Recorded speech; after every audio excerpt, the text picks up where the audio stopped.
How do, folks? We're back. Yes, it is open house day. Yes, it's a Sunday. That may weird you out for a little bit, but I was busy. I had a thing to do yesterday. I don't know if you noticed, but there was a thing that happened. There was loads of things happening at the thing, and the thing was the people's vote. I didn't notice.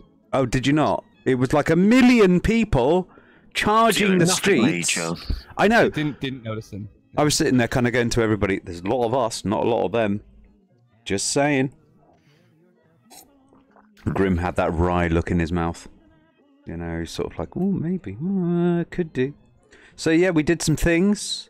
There was people. They were doing some marches and talking up an absolute storm when it comes to this sort of thing. I don't know where we're going to go with it after this, to be honest. This has been ridiculous. Not only have we got 1 million plus people marching on the streets of London, there were several other things that you might want to have a look at. One of them being, of course, a petition that had been signed. Ooh, forgot about to do the thing there. Hold on. Go away, you. It goes away in a second. And now it's gone. I was supposed to go to the images, not the actual main thing, which is over there. That thing there. Height of professionalism. I'm still working the way that this actually works. I'm not altogether sure I'm in the right sort of thing with this. I'm doing a transition where it goes in and out of the thing. And the only way to do the transition is to have it so it's on the page, but you have to turn it off beforehand, and you forget sometimes. That's a bit of a pain, but there you go. So yeah, right now, this very moment, at around 8:12 past the hour, that is the current state of affairs as far as a petition to revoke Article 50. Started by a lovely old lady, and it's just grown from strength to strength, really. It's a bit of an ask. But bless her heart for asking in the first place, and I'm kind of glad that everybody's sort of like signed up for this one. I think more should, but we're coming up to about 1% of the entire population of the UK. That's that's not a small margin. Who are just sick of this. Political party to leave Europe over. And you know, keep going, folks, because this doesn't stop until like the end of the year. You'll be 10%. Oh yeah, sorry, 10%. What am I saying? As far as the actual march goes, as far as I understand, not many news publications have actually been talking about it that much, not on the front page at least. Of course not, because there's been a Tory civil war which is already dead. That was always going to be dead. Nobody wants the albatross of Brexit hanging around their necks. I hope Chris Grayling went for it, because we would have been joining the euro and fixing the financial disaster by him trying to cause a financial disaster of us leaving the European Union. Would have been a mess. Whatever would have happened, it would have been a fucking mess. I think we can all come to that conclusion now. Like I was saying earlier in the green room, everybody's there. Everybody is there. We've got Remainers, we've got Leavers, we've got Labour, we've got Conservative, we've got Lib Dem. Everybody is there. People from Bath, people from Cornwall, people from the north, people from the south. Everyone has turned up for this one, and they're kind of going, look, guys, this is just bad. Even my grandma was there. Everybody is there. Everyone is there right now. I wish we'd have stayed. That would have just got weird then. If you were not there, you are not cool. You are destroying the Commonwealth. What? What? What? It's the Commonwealth, right? Of England? That's not a thing. Oh, it's the really Commonwealth! Oh, that's my. like Confederacy of the United States. Yeah, that's fair. That's fair. Well, you mean the one that we still have, according to some people? Well, we still have the British Empire. We're talking about America again, are we? Yeah, sorry, we don't have to. That's fine. Americans always talk about America. They can't keep it in their pants. They're always talking about their dick. Okay. Your country's not that great. In fact, it's pretty shit. You people can't even have healthcare. What the fuck is that? You don't even like have a country. At least I didn't touch it this time. Yeah. That's not a good thing. I don't know, but I didn't touch it. Wow, so obnoxious we made Luca leave. I think that's a first on No, the he's open back. house. No, sorry, it's restart. We haven't said we wanted to kill anyone, so we got bored. Yeah, I understand. Look, the night is young. Well, I'm I sure it'll can't see happen. anything. That's the problem. I can't see the open house logo and everything. No, Oh neither can I. God, you're such a whiner. I No, want I'm to in the see the same open problem, bud. house. There you go. I'm in the There's same your fucking open house. You're happy now. Jesus. I want my luxury product. Still gray screen. Yeah, it's just a grey screen for me too. Well, it's not grey screen for me, mofos. Yeah, I gathered that. Ah, there you go. Hey! Okay, I'm sending Maggie a link. Now you're going to be in trouble. Oh God. Oh no! boy. I didn't do it. Hey man, don't worry about it. You got this. Oh no! Don't invite the woman on! Ah! Well, no, it's just a case of, oh God, I didn't radicalize Maggie, despite what it looks like. Maggie's pretty Radical. radicalized already, man. I gotta say. Yeah, she's a little bit on the left to me, really, to be honest with you. I get a little bit weirded out by it all. That's a pretty Really? radical. Yeah, but you're practically Stalin. She's a bit between you and Luca, you know? Actually, funny enough, you keep mentioning Stalin, but it's interesting. There is a game where your one objective is to literally just create Soviet Russia. It's a pretty interesting game. What's the game called? Hold on. I will acquire the One name second. for you. Wait, because- wait. Chris, is this game rigged by any chance? Rigged? What do you mean? Well, what he means is... Drew? True. Yeah. Ah, Yeah. God. He's slacking. Everyone's He is- freaking no, out I heard it. today. I had to unmute the microphone. What he means is Okay. that the game is in fact rigged, as you can go to the Game is Rigged podcast, available on Spotify. There and we also go. at TGIR.FYI. We're off this week, but last week's episode was And you can check the fantastic, as they video. all are, and next week we will have an even better one. I have no doubt. It's All the called. stupid Wow. bullshit that's been happening this week. The game is called Workers and Resources Soviet Republic. Yes, or that. Now you're in trouble. But that doesn't plug my podcast, Mister. Okay, so now we have Maglin in here with a slight echo because of my voice booming Actually- over to her microphone. The thing I actually want to Your plug voice is that annoying. I intend to try and stream Resident Evil 2 after the stream, which might be hilarious to watch me try and attempt. So if that's the sort of thing you're into, you can go to my Twitch channel, which is Object in Space, and that may happen today at some point. So, Okay. if you were a People's Voter or you attended the People's Vote, come and talk to me at Robin at the House, which I really should get you a little... I should put something down the side here. I'm going to work on that right now, actually. Resident Evil 2 is absolutely hilarious, by the way. Especially when if you have the XCON Give It To You mod on it. Guys, it can be quite frustrating that we're talking about one subject and someone is like bringing something completely different in. It's just a bit random. So, if we're talking about XCON, Chris, then XCON. If we're talking about Brexit, then we're talking about Brexit. Or, Point of order. Exactly. So my name is Magda Derka, and I would like to say at this point, everything is being debated, discussed, etc. So now it's just bollocks to Brexit. I don't know what else to say at this point. Peaceful, but you know. Okay, question. How can I help? Well, at the moment, I don't. In the UK, you can't physically do anything about it. You are in America. If you know some people that don't know anything about the situation, you could inform them about it. Chris, here's what you can do. You can vote for someone who hates Brexit, who will tell the UK, if you leave the EU, we won't give a shit. Because the problem is you have a fucking idiot who says, yeah, we'll help you. Let's calm down with the hatred and idiocy a little bit, but you know. The echo is terrible, Robin. I can't deal with it. I can hear myself twice. Why? Try now. Okay. Oh, that's better. But yeah, Chris, you know, it depends what you want to help about. If it's informing people about what really Brexit means, because there's a lot of people that perhaps I don't know. depends who you're talking to. Some people perhaps in America might not necessarily know it fully. A lot of people online, I guess, these days do. I don't know how much research they've done on it.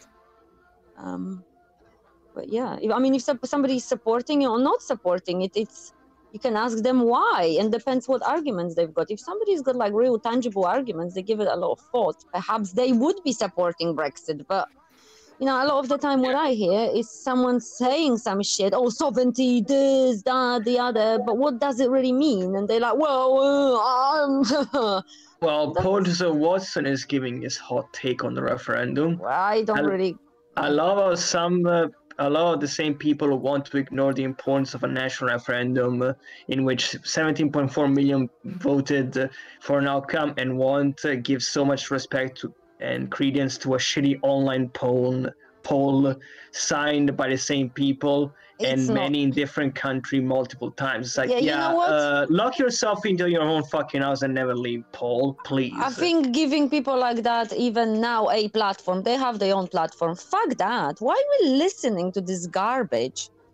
He's just, 17.4 million people voted 3 years ago. A lot of people had no idea what they were voting for. A lot of people were not that fully engaged in politics. A lot of people didn't really know back then. And they're saying that now. When you I talk to people here, not just online, to real people, just on the street, when I go out somewhere. And a lot of people had no idea back then what EU fully was, how entangled we are, into this whole kind of system, the trade relations and all sorts of relationships that we have with them. So even if you really wanted to leave that, you would really have to prepare something. You have to have a plan. You would have to know what it entails. And also, if you did, you would have to inform the public about it so then they can make a conscious decision. Not just few lies and, oh, this money will go to the NHS, this will go there. But then when the vote happened and you would, okay, so where is the 350 million pounds that was supposed to go to NHS? They're like, well, I never really said that. I just said it could, but you sold it as you were saying it's going to happen. So you were lying.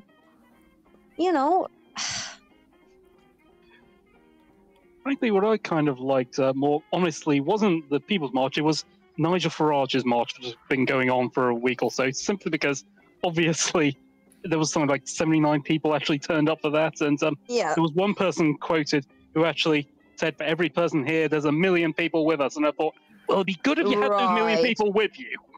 Yeah, imagine that. Like, I went to the march yesterday, but I'm not claiming I'm representing the fucking area that I live in, or like the British fucking, like everybody else that turned up for themselves. Yes, maybe some people had friends. I had friends that couldn't go, so I know they didn't go. So they were there in spirit, if you like. But I'm not saying I'm representing 1 million people here, because that would be a fucking lie. And I couldn't really possibly say that. No, at least those 1 million people contacted me personally, and I know this is happening. So those facts are just making it up. And apparently the march, it wasn't a march, some kind of fucking gathering that he had, that he was announcing is gonna be just so everybody will be there. Then they managed to be about 70 people, and apparently about 35 of them were journalists that he paid to turn up and take pictures of it. I mean, come on. It's not even walking. It's a march. Yeah, and you're doing most of it on a bus, Nigel. Because if they all go on the street, they literally have cops have to surround them because they go in this kind of like with an angry message, and it's like, whoa, we gotta like surround that shit because they're gonna fucking maybe break something. Who knows? I can't remember who, but someone either tweeted or said in the press, someone who's actually has done mountaineer or something, someone experienced who has done 200-mile walks, and he said, I've done 200-mile walks. These people won't last 5 months. Yeah. Something along those lines. Well, it was always there to just show that they were actually serious, really. And, well, as you can see, not really many people are actually serious about the idea now that it's actually coming to fruition. The one thing that I have seen about the sort of like the Brexiters out there is that they think that the moment this March 29th date had been done, that's it, it's done, it's over. But it's quite the opposite. This is the beginning. Yeah. That's the start of your troubles. Yeah. Also, there is one very interesting thing to point out. In March 29th, the UK won't just leave the European Union, because legally, as it stands in our books, we won't leave with no deal, because the Withdrawal Act itself says that in the event of no deal, Article 50 should be revoked. Yes, I heard about that. Yeah, And so the only... Article 50, and the Article 50 ruling of the European Union says you cannot expel a member state against their will. Yeah, so the only thing they have is like, okay, you has to... Robin, can you mute because yourself? I can't hear me. I'm really sorry. The echo is, I'm hearing myself double.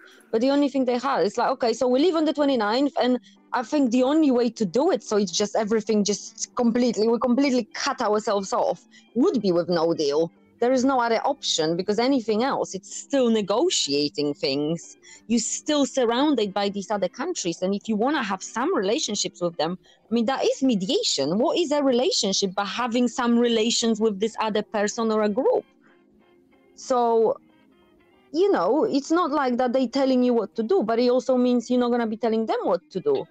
So if you want to go to their place, let's say, and visit them, and you come in with your fucking dirty boots and gonna start pushing them around, they're gonna tell you, I don't want you here.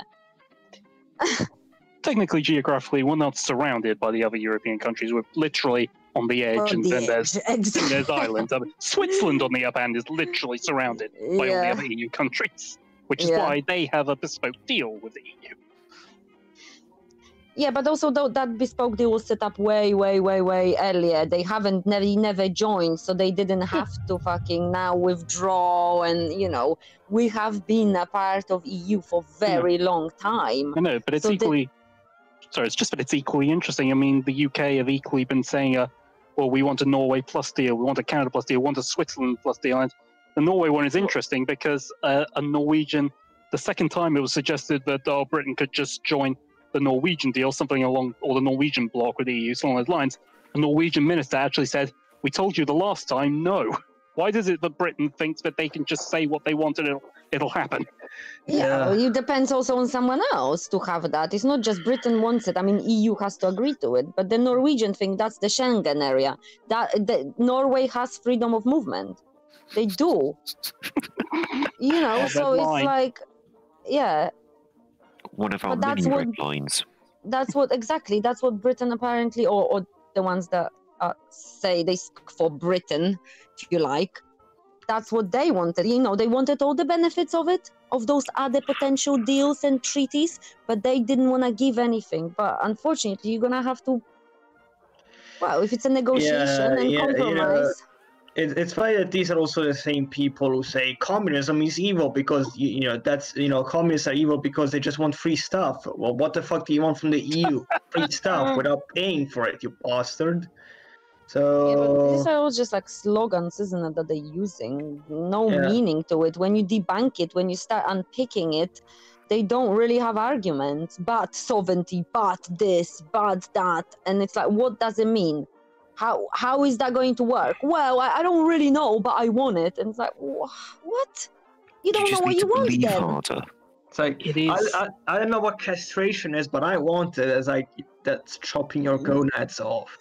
Yeah, they want castration just for others, not for themselves, though. Because the ones that are pushing for that, like Theresa May, like fucking Jacob Rees-Mogg, whatever, the sovereignty that they want, it's for, well, in this case, it is for themselves. So they can govern this place, restructure the society, change the way things are run in this country, restructure the economy for their own benefit, really, because there won't be anybody else that would look over them. Or, you know, if I go to court here and I sue, let's say, the state maybe, you know, and I lose, I could appeal to a higher court, and that would be EU, like human rights over certain things. But yes, but when you withdraw, I cannot do that. And that means they can do whatever they want. So the sovereignty is not for us as the citizens, it's for those fucking in power.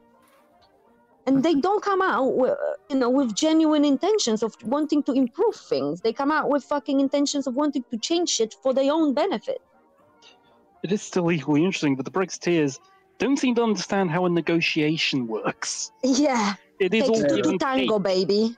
They live under the mentality of the colonial period, which is we go in with a gun and say, give us the stuff or we'll kill you. That's literally what their idea is. It's gunboat Freedom diplomacy. freedom is doing whatever you like, and tyranny is having somebody else go, hang on a second, that involves me. Luca, given what happened in New Zealand, might not want to mention about guns right now. Yeah, also, I mean, you know, we've seen what the foreign or the defense minister said about China. You know, we should use gunboat diplomacy. It's like, what again? You do know they're not a weak power with an army, with a drugged army. They have nukes now. You do not want to fuck with somebody else who also has nukes. I would just like to apologize to people if my mic was bleeding. I did not realize I was unmuted. No. We didn't hear you. I didn't hear any bleeding. It's me that's bleeding. I like that term, by the way. What is it that you said, Luca? Gunboat diplomacy. Gunboat diplomacy. Sort of unpack that a little bit. What that means is we put gunboats into your territory and then threaten your warships and say if you don't leave, then we will shoot them and kill your people. And I'll be like, this is my home. What the fuck are you doing? Trying to invade me and then saying, how dare you even defending yourself?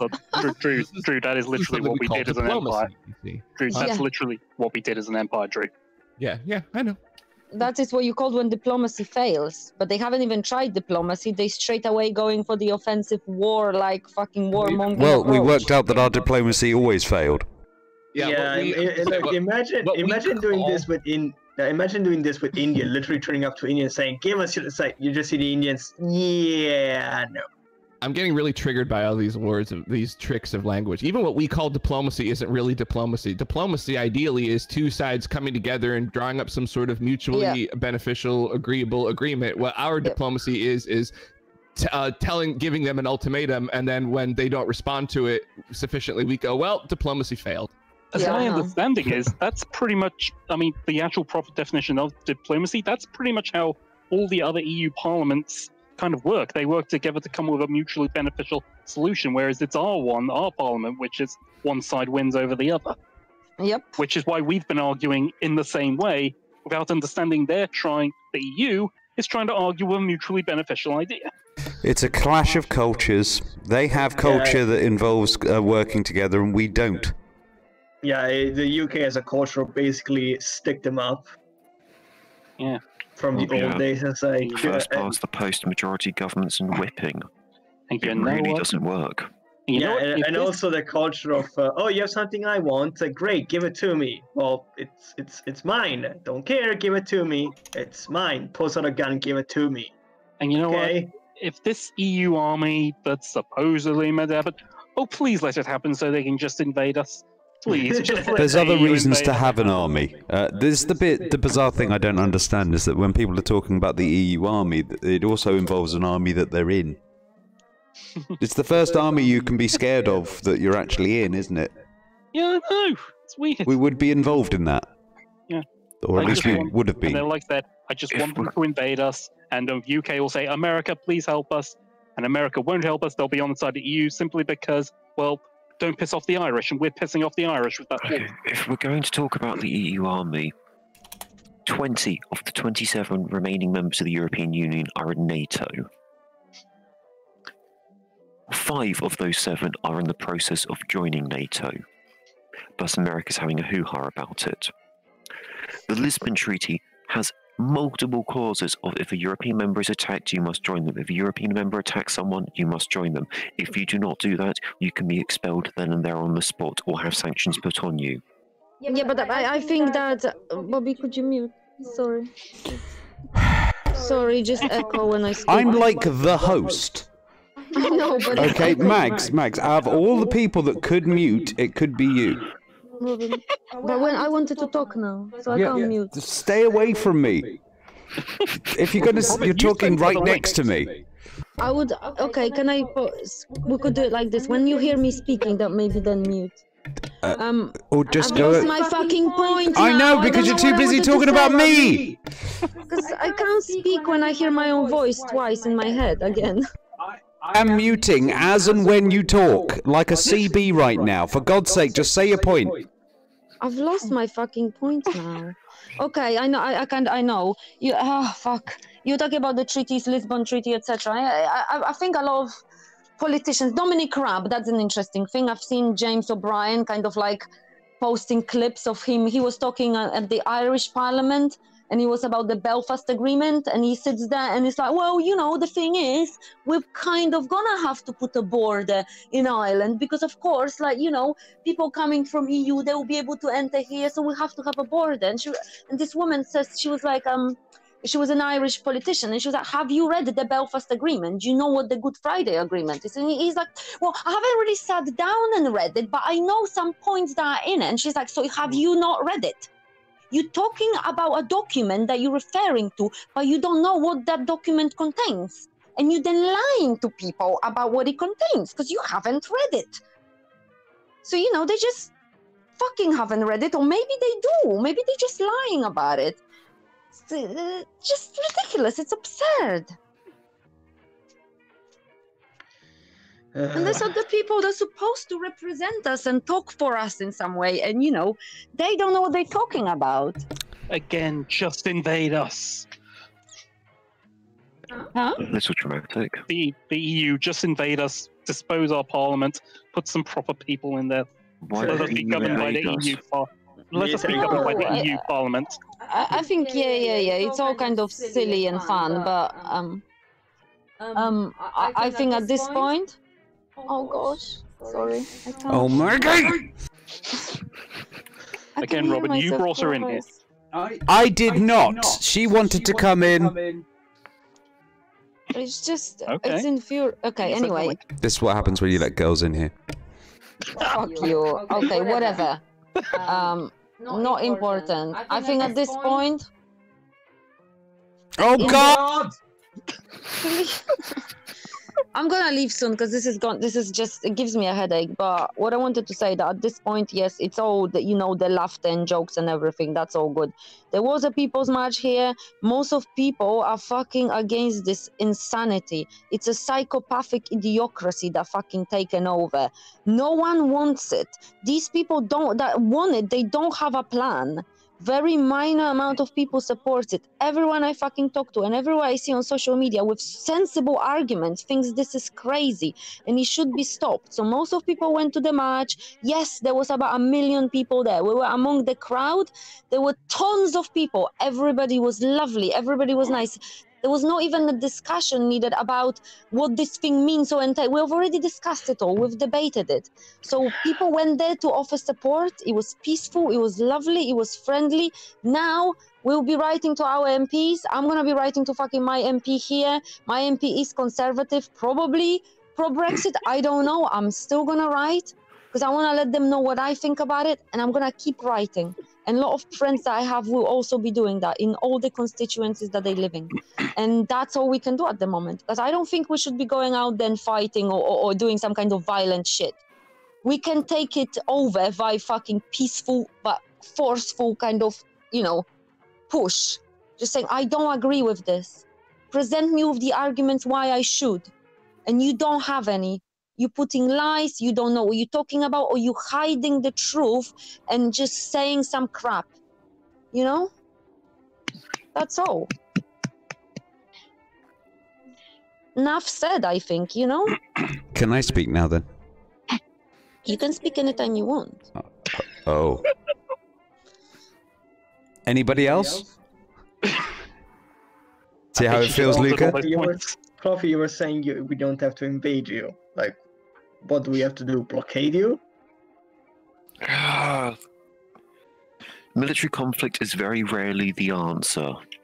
Yeah, it's not a good answer, definitely. It's not gonna be, you know, it will be detrimental to the people that didn't want this shit, and usually to your regular citizens. The ones in power don't give a fuck anyway, are they? They're gonna hide in their little ivory towers or, you know, anti-nuclear bunkers, whatever the fuck. They're not gonna get... They will be protected.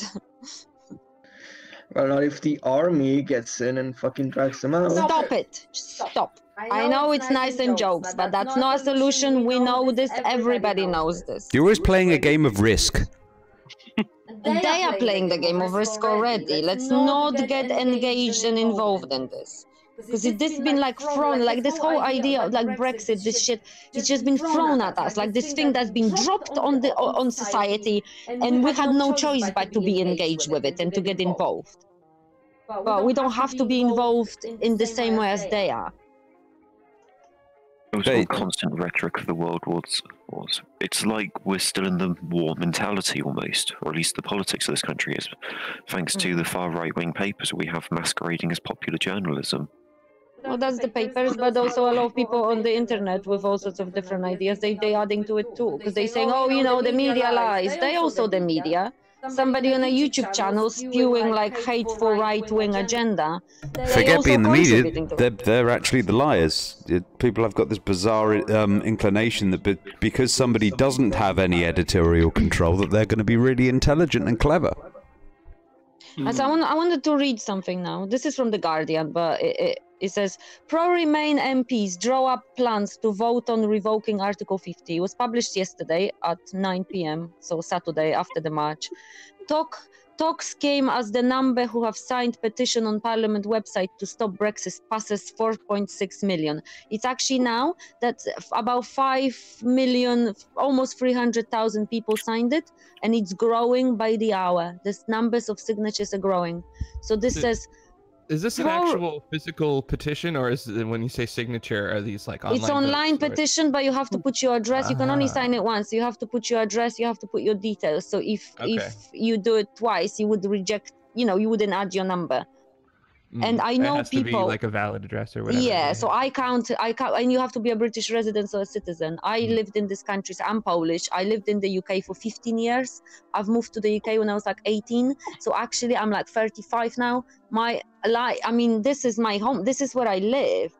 You know, I'm part of this culture. I've been living here for so long. I mean, I'm not a citizen because to get a citizenship, you had to pay a lot of money for it, actually, to just naturalize it. Because in theory, I'm already really a citizen, and just I don't have the piece of paper kind of like proving it. So I can't vote. I cannot sign that petition.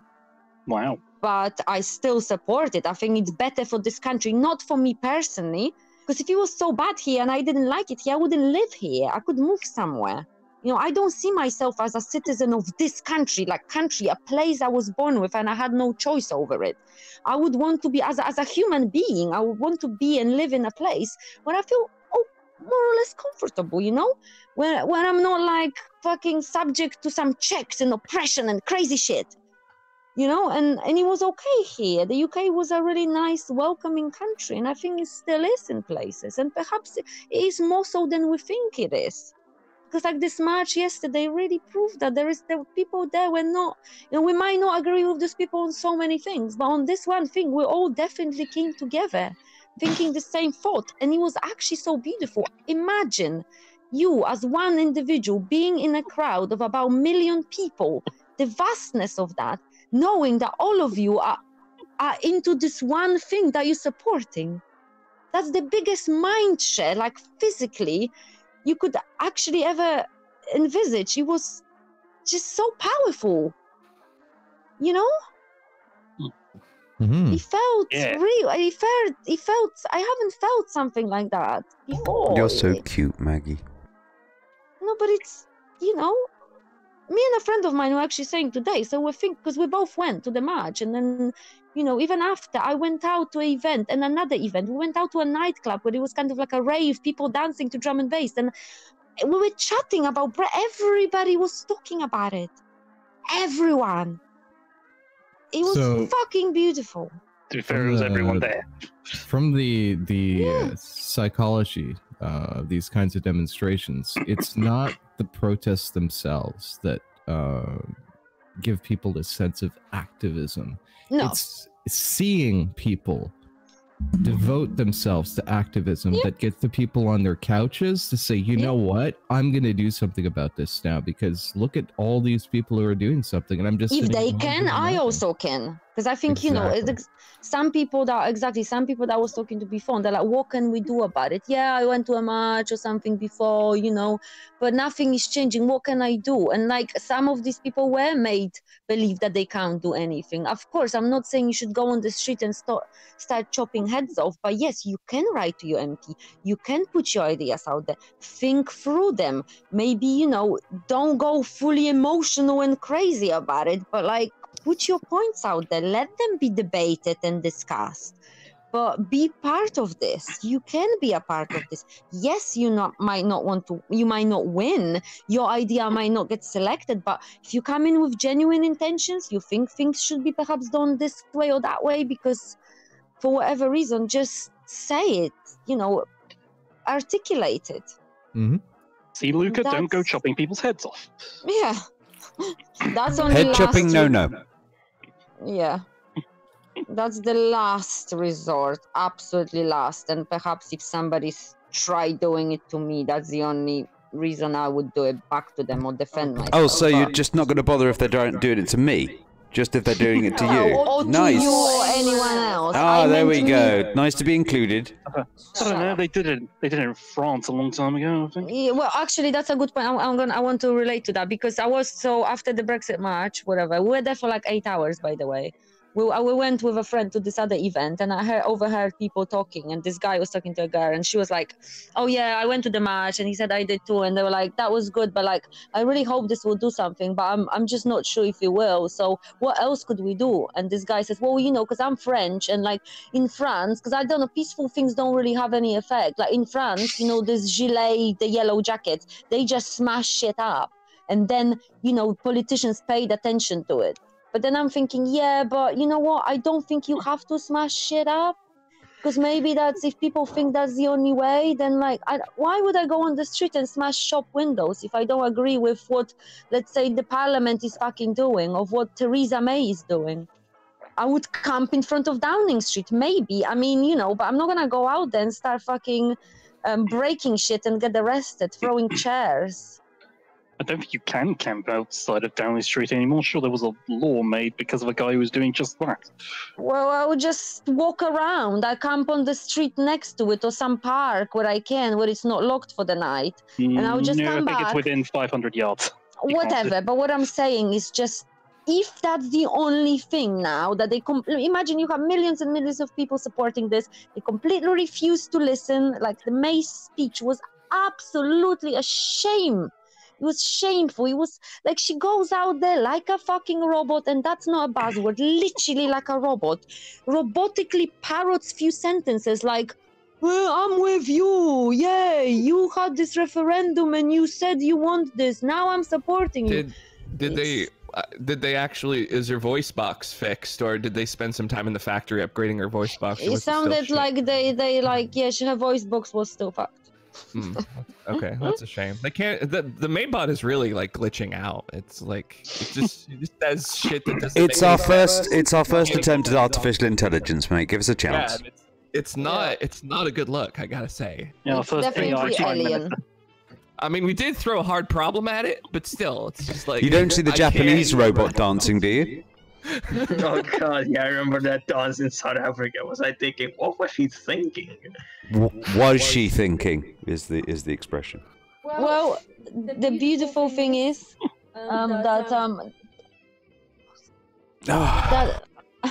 that her speech actually inspired a lot of people and give them a push to get off their couch, go online, and sign that fucking petition. Because since she given that speech, that there was about, maybe, I don't know how many signatures he had, perhaps he had over 100,000 before, and after she's given that speech, about 12 hours later, it's gone up to about 1 million. So 20,000. or whatever, there you go, 20,000. After she's given a speech, within, let's say, 12 hours, it's gone up to 1 million. Now it's over 5 million signatures. And I know people as well. I was talking to someone on Facebook. I don't actually know them personally, but they were saying, oh, I live in this area in England, and it's like most of most of people there, it looked like they voted to leave the EU. A lot of people I talked to, they changed their mind. They think this is actually a bad idea now because new information came to light. They were educated on the situation, and they think that, yeah, if there was another referendum, they would vote differently. Some of these people are not on social media. Yes, they have access to internet. So these people go out to them and say, look, there is a petition. Maybe you can sign that if you think you would want another vote and you change your mind. And a lot of people signed it. And I think that's great. This is real. This is not made up. This is not some bots adding names and numbers and addresses. This is actually real. I mean, yeah. At least I've got hope. If it doesn't happen and nothing gets changed, then it doesn't. But at least I feel good about doing something about this and talking about this. And the people can get us out of this Eton mess. Well, yeah, the Eton mess. Because, yeah, this is the Eton mess. This is the Eton boys and girls. Not saying just men. When I say boys, it's just that little fucking group that was fucking brought up in a particular, aristocracy. This is the core of the aristocracy now, backed up by corporations and other fucking interests, that is ruling us, really, that is making decisions here, decisions detrimental to everyone in this country, really, but that will benefit them and their own interests and their own agenda. The UK should really close down Eton after this. No. Well, as I understand about Eton, they don't actually produce great academic results. That they just inspire confidence in their pupils. Yeah, exactly. And that's just where most of these fucking politicians are from. So close it down forever. It's projecting confidence, because you know what? Real confidence, it's going out there, and also if you think, you know what? Okay, this is a problem here. I don't actually have a solution at the moment. I don't know too much about it. That doesn't mean if you say I don't know, I'm not sure yet. It doesn't mean you're not confident. You're confident that you don't know. You can fucking be. You don't go out there and you say, yeah, I know this. I know everything. I've got answer to everything. That's just fucking, I don't know. Crap. Some issues are so complex. Stupid. Some solutions are so complex. It requires some research. It requires a lot of thinking. It requires talking to people. Exactly. Working out solutions. Discussing possible options. Not just going out the guns blazing saying, yeah, I know it. That's just sheer stupidity. That's insanity. And apparently people are bored of experts.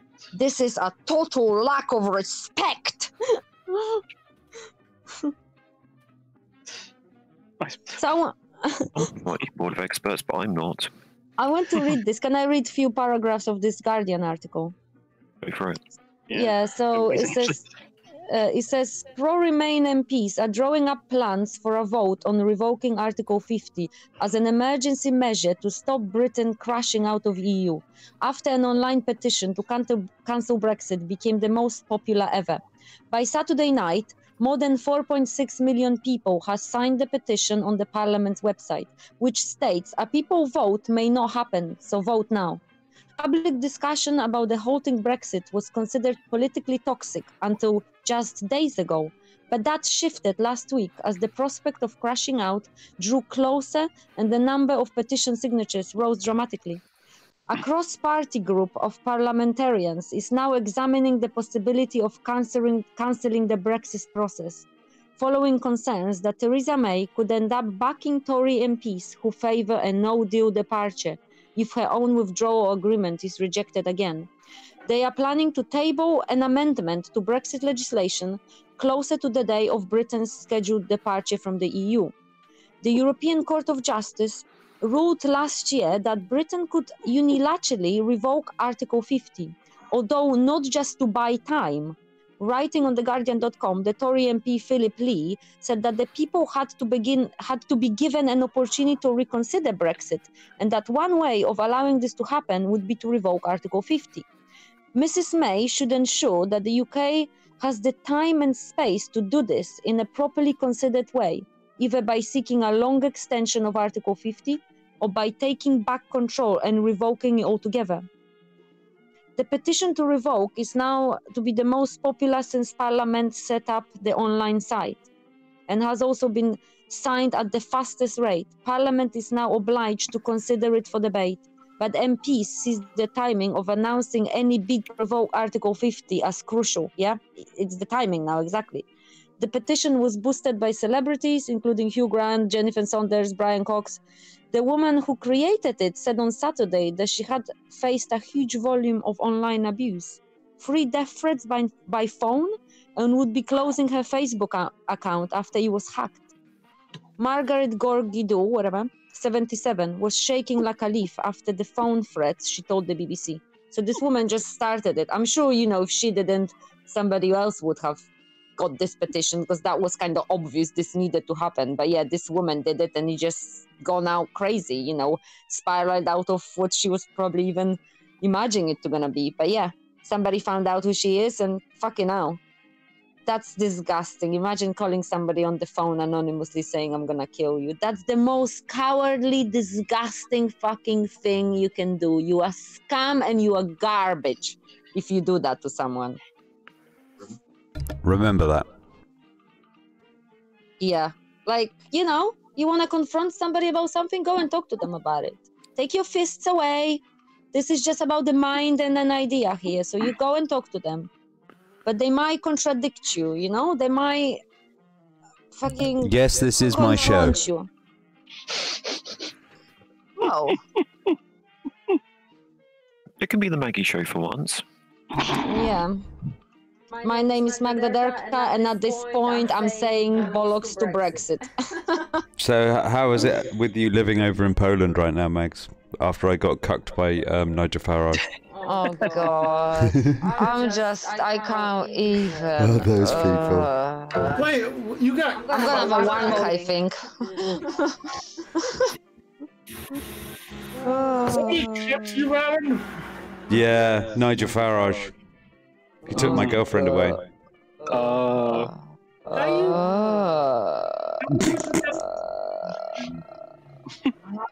That's what I'm saying. How could you let that happen? How could you? I'm gonna do the Family Guy thing. If anyone says something like that, damn, or you know, some jokes or some sayings, I'm so bored of that, I can't deal with it. I'll be like,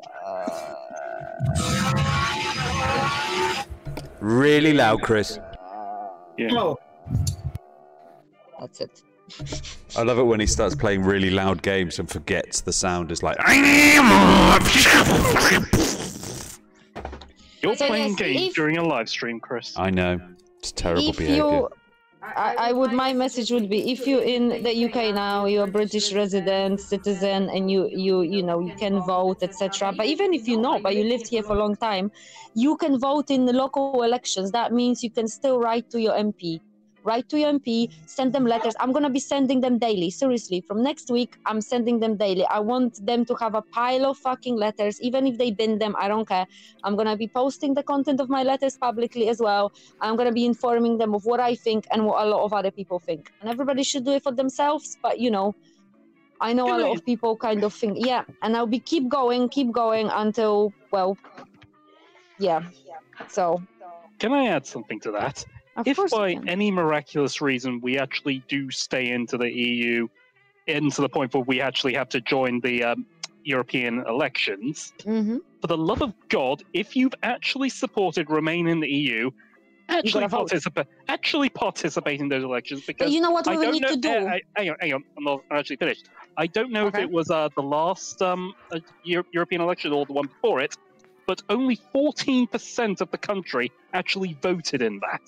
Yes. I'm like, for the love of God, if you are campaigning to Remain, actually take part in the parliamentary process. Yeah, stop sending UKIP. Stop sending Farage. Well, no, we're not sending UKIP and Farage. The point is, Luca, and this is unfortunate, but I've talked to quite a lot of people here as well. A lot of people, until the Brexit shit happened and the referendum, they didn't even know when the elections were.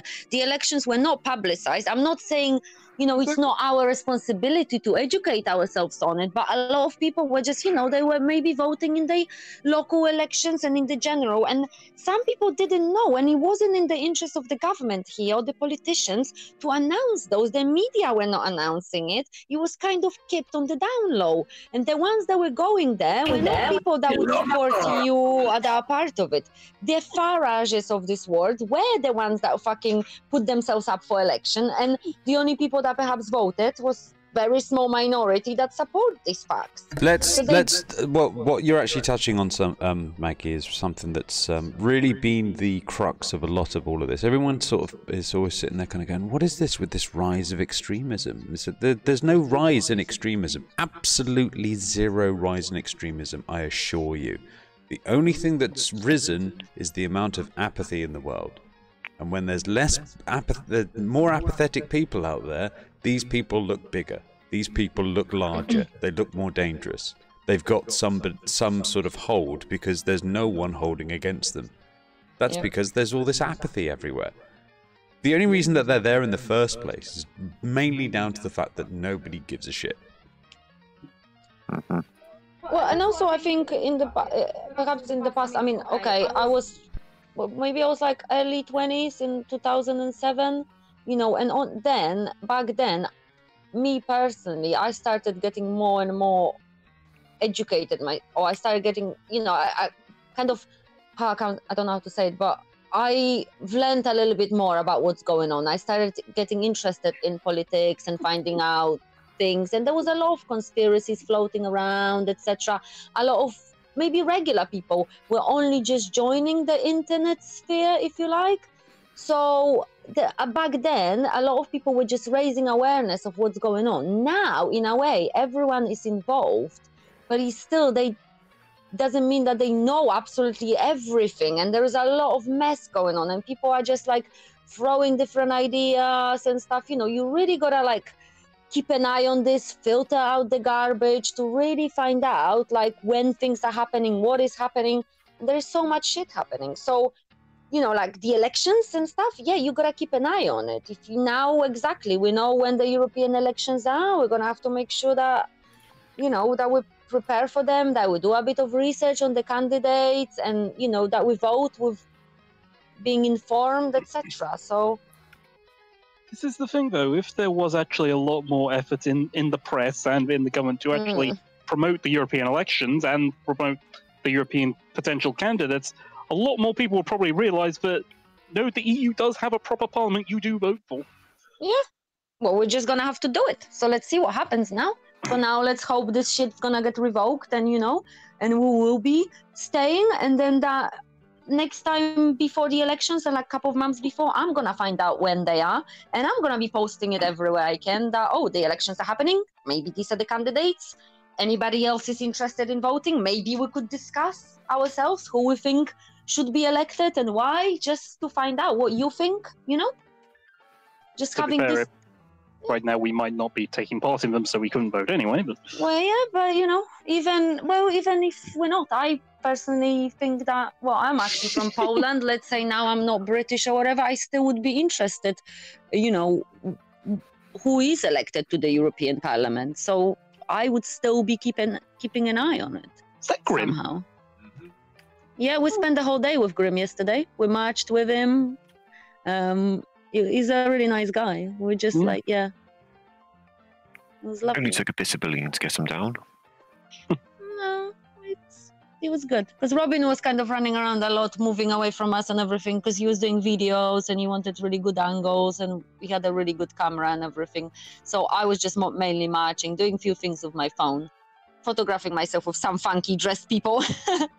Got a couple of really good pictures. But yeah, I was just like marching and walking. So it was good to have somebody there. A lot of friends of mine that went, you know, with so many people, we couldn't really meet. So we met with Grim and he was my companion for the day. Yeah, I let him babysit. And I was babysitting him. We're both babysitting each other. It's not a competition. No, he was just nice. I've got a really good picture of Seb so there. smiling. And I shared some of the pictures on Discord in our group, but I might share some online. I posted a couple on Instagram, like the most edgy ones, I guess, because that's what I do on Instagram at least. And Ink Bleedville has asked, what else happened in the world? Nothing. What else? Yeah, what else happened in the world? I don't know, at the moment this is quite major. Nothing matters but Brexit now. No. At the moment, nothing. yeah. Because like some, I've seen that probably like when there were a series of marches by different people and also by like school kids here and like teenagers, like climate change marches and stuff. And I've heard like there was on some radio they were interviewing some kids, and then the reporter asked them, "Oh yeah, because you think that the climate change is a serious issue and you think the government should like start doing something about it, but everybody's just talking about Brexit. Do you think they should forget about Brexit and just get on with the climate change issue?" And these kids were like, yeah, and it's like, actually Brexit is going to have an effect on this, because the people that are for Brexit or pushing for it, the Mays, the Farages, the fucking Jacob Rees-Moggs, they don't give a shit about climate change. They are anti that. So if Brexit go through, this will be detrimental to the fucking tackling climate change issue as well. Yeah, so it's all entangled. Yeah, well, as far as that climate change protest from those teenagers go, all I can think to that, yes, and I'm sure a lot of them weren't just there to bunk off school. Maybe somewhere, but I think in general, it's good that there were numbers, that they had some presence, that they... Some kids, they go to school, they learn fucking science, they learn some stuff. Some of them know more about it, like actual, what it would entail than some people that are like old people that sit there and, studied shit years ago. Who needs science when you have confidence? Exactly. So... yes, some of them can vote or whatever, but they're trying to say, well, this will be our future, so just listen to us a bit. I've actually been a bit curious about that. I actually looked at how many people there were in Britain. It was something like 66.0 million or something like that. All I was next thinking was, wait, how many of those are actually of voting age? Surely that's kind of important when you think of the petition right now. Well, yeah, but also, like what Robin was saying, when the referendum happened, which was almost 3 years ago now, some people that were 16, they now are fucking 19. So there will be a massive group of people, part of a generation, that can now vote.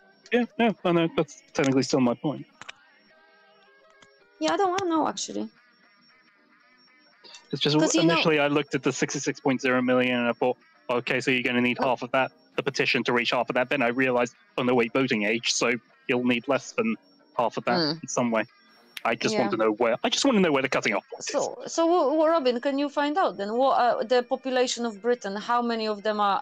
I'm not saying eligible to vote, like registered, but they're at the voting age.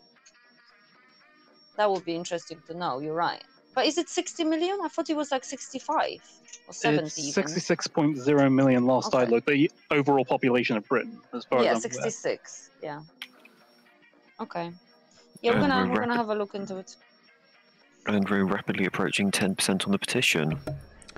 21% of the overall population of England and Wales was aged under 18 years. 29 was aged between 18 and 39. 27 between 14 and 59, and 22 was aged 60 and over.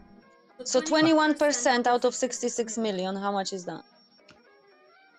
20%, that's 1/5. Yeah, so 80%, anyway, 80% of the 66 million can vote. And now probably a bit more, I guess. Well, new people were born. Yes, some people died, I guess. But some of those that couldn't vote back then can vote now. So, yeah, I don't know, about 50 million, right? Can vote? Right. Around that, yeah. Yeah. Right. Okay. So you need at least 35 million to be signing the petition to say, that's our second referendum right there. The point is probably that 10% many of the electorate already has signed it. Yeah, exactly. I think that's huge for a petition as well. That is huge. I think, I can tell you this, before the other referendum, back then, I was like, whoa, this is a bit mad that they're throwing it at us like this. I kind of had a feeling that the vote was going to go the way it did, because I've heard a lot of people. Yeah, I've heard a lot of people talk, and they just were not really aware, but they were like, yeah, but maybe European Union is kind of like telling us what to do, and you know, maybe some people are just taking our jobs or something. And I'm like, no, because your employer doesn't pay you enough, it doesn't mean it's some other immigrant's fault who also gets paid fuck all. They're just using that immigrant as an excuse to not pay you enough. Withdraw the immigrant, do you think they're gonna pay you more? They're gonna say, well, now our economy is gonna be shitter, we don't have as many clients or trade, we're gonna have to pay you even less. So back then I kind of knew, and I was actually in Poland when that referendum was happening, and it was kind of like the predictions were that no, it's gonna be close, but it will be that we remain, but then it was that we're leaving. But now, I can't say 100 because that's, you know, being overconfident and just dumb, but I would say 99%, I'm sure, 98, 99, that it would be definitely remain if there was another referendum. Abso-fucking-lutely. And if it wasn't, then it's not going to be. So fine, whatever. I'm still gonna think what I think, but there should be another, should give people another chance. And in such you know, in such a situation, imagine if it was, I don't know, such a big decision that it's facing the country, or if it was a group or a company, usually you would never have a chance to go back on it. You make that decision and that's it. You gotta fucking deal with the consequences. That we still have a chance to fucking go back or to change it, that's extremely unusual. Which is, we're so lucky that that chance is still there, so we gotta fucking take it.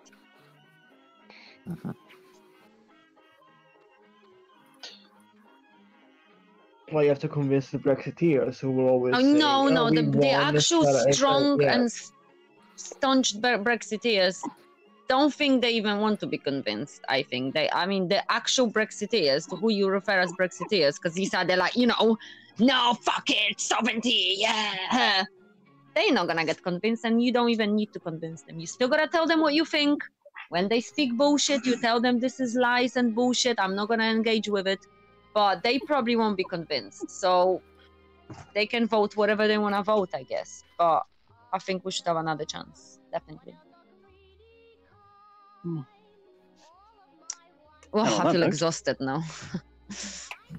Can I talk now? See what it's like, Luca? See how it feels? Anyway. I'm not... Hey! I think I've been quite insensible today. I apologized if I you know, interrupted someone, and sometimes we all know it can be difficult not to, because you have, you know, you just want to say what you want to say, and then somebody comes in, and you know. But yeah, I think it's okay. You guys are cool. Okay. So yeah, we've had who was it? Who was Robin, you're here. I am actually here. Yes. We had several people talking at there. One person we weren't seeing there, of course, was Jeremy Corbyn. Still. Wow. It seems Jeremy has just basically just forgotten. I don't know where we're at, really, Jeremy. But if you are listening, and you probably are, sort your shit out, mate. Maybe he's gone depressed. Wow, Jeremy Corbyn listens to this. Well, hopefully. Oh, of course he is. Well, yes, this show is mandatory listening after all. England's only a small island. Yeah. I mean, how else can we all manage to have afternoon tea with the Queen? Everybody's listening to this show. Yeah, he listens to this show that supports anal, as we've already established.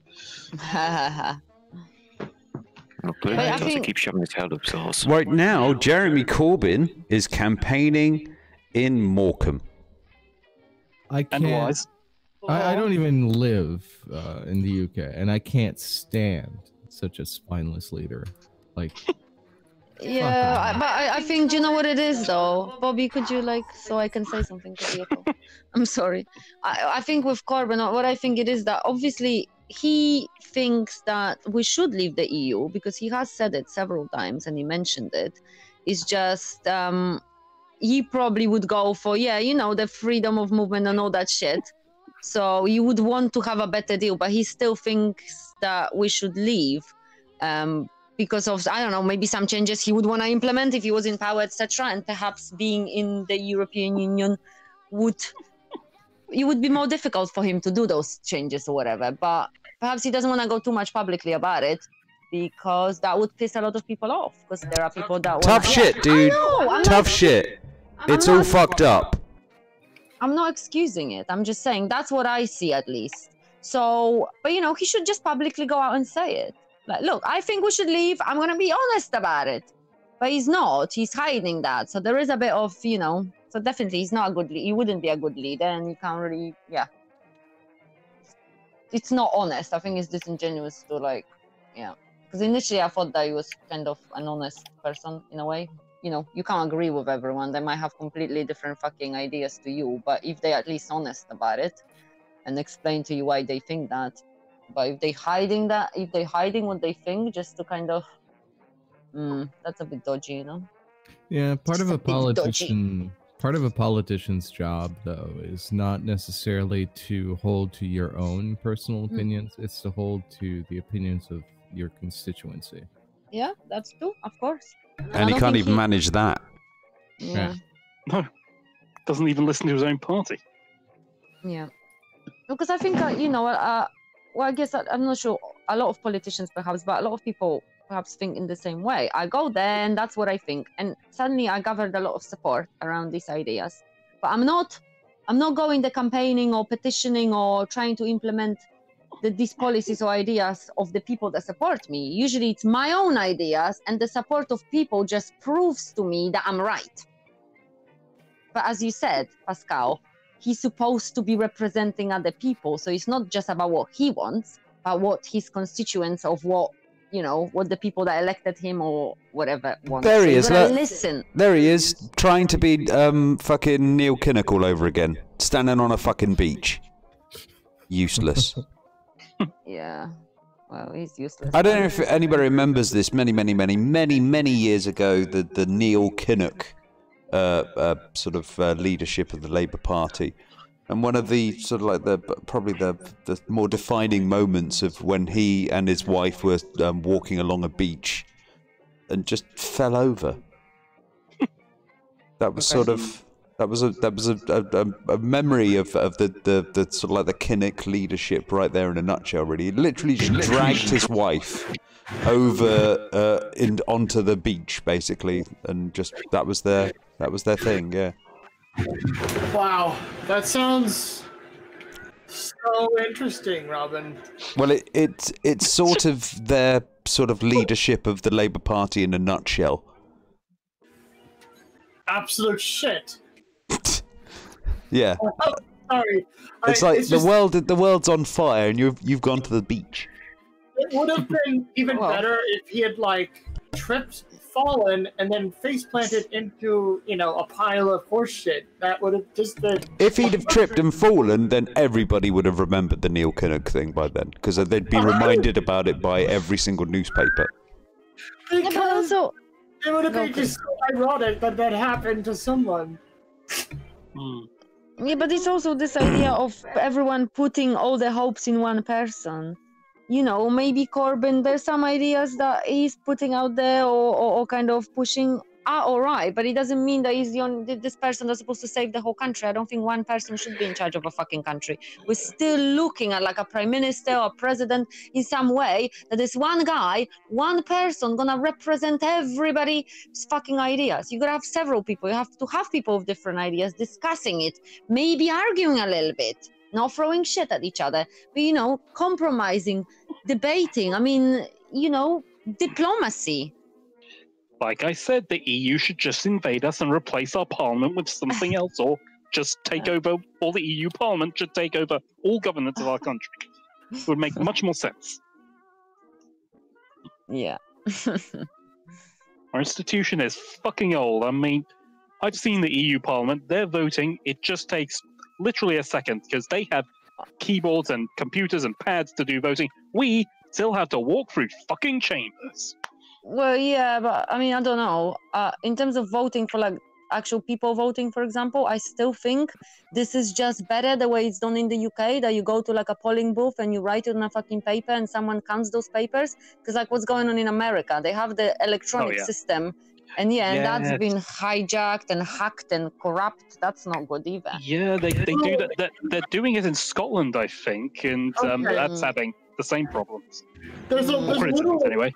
There's a little background as to why that happened. It's because they were using unencrypted systems to run a voting machine. Oh Jesus! Okay. Intentionally, I feel. Yes, Yeah.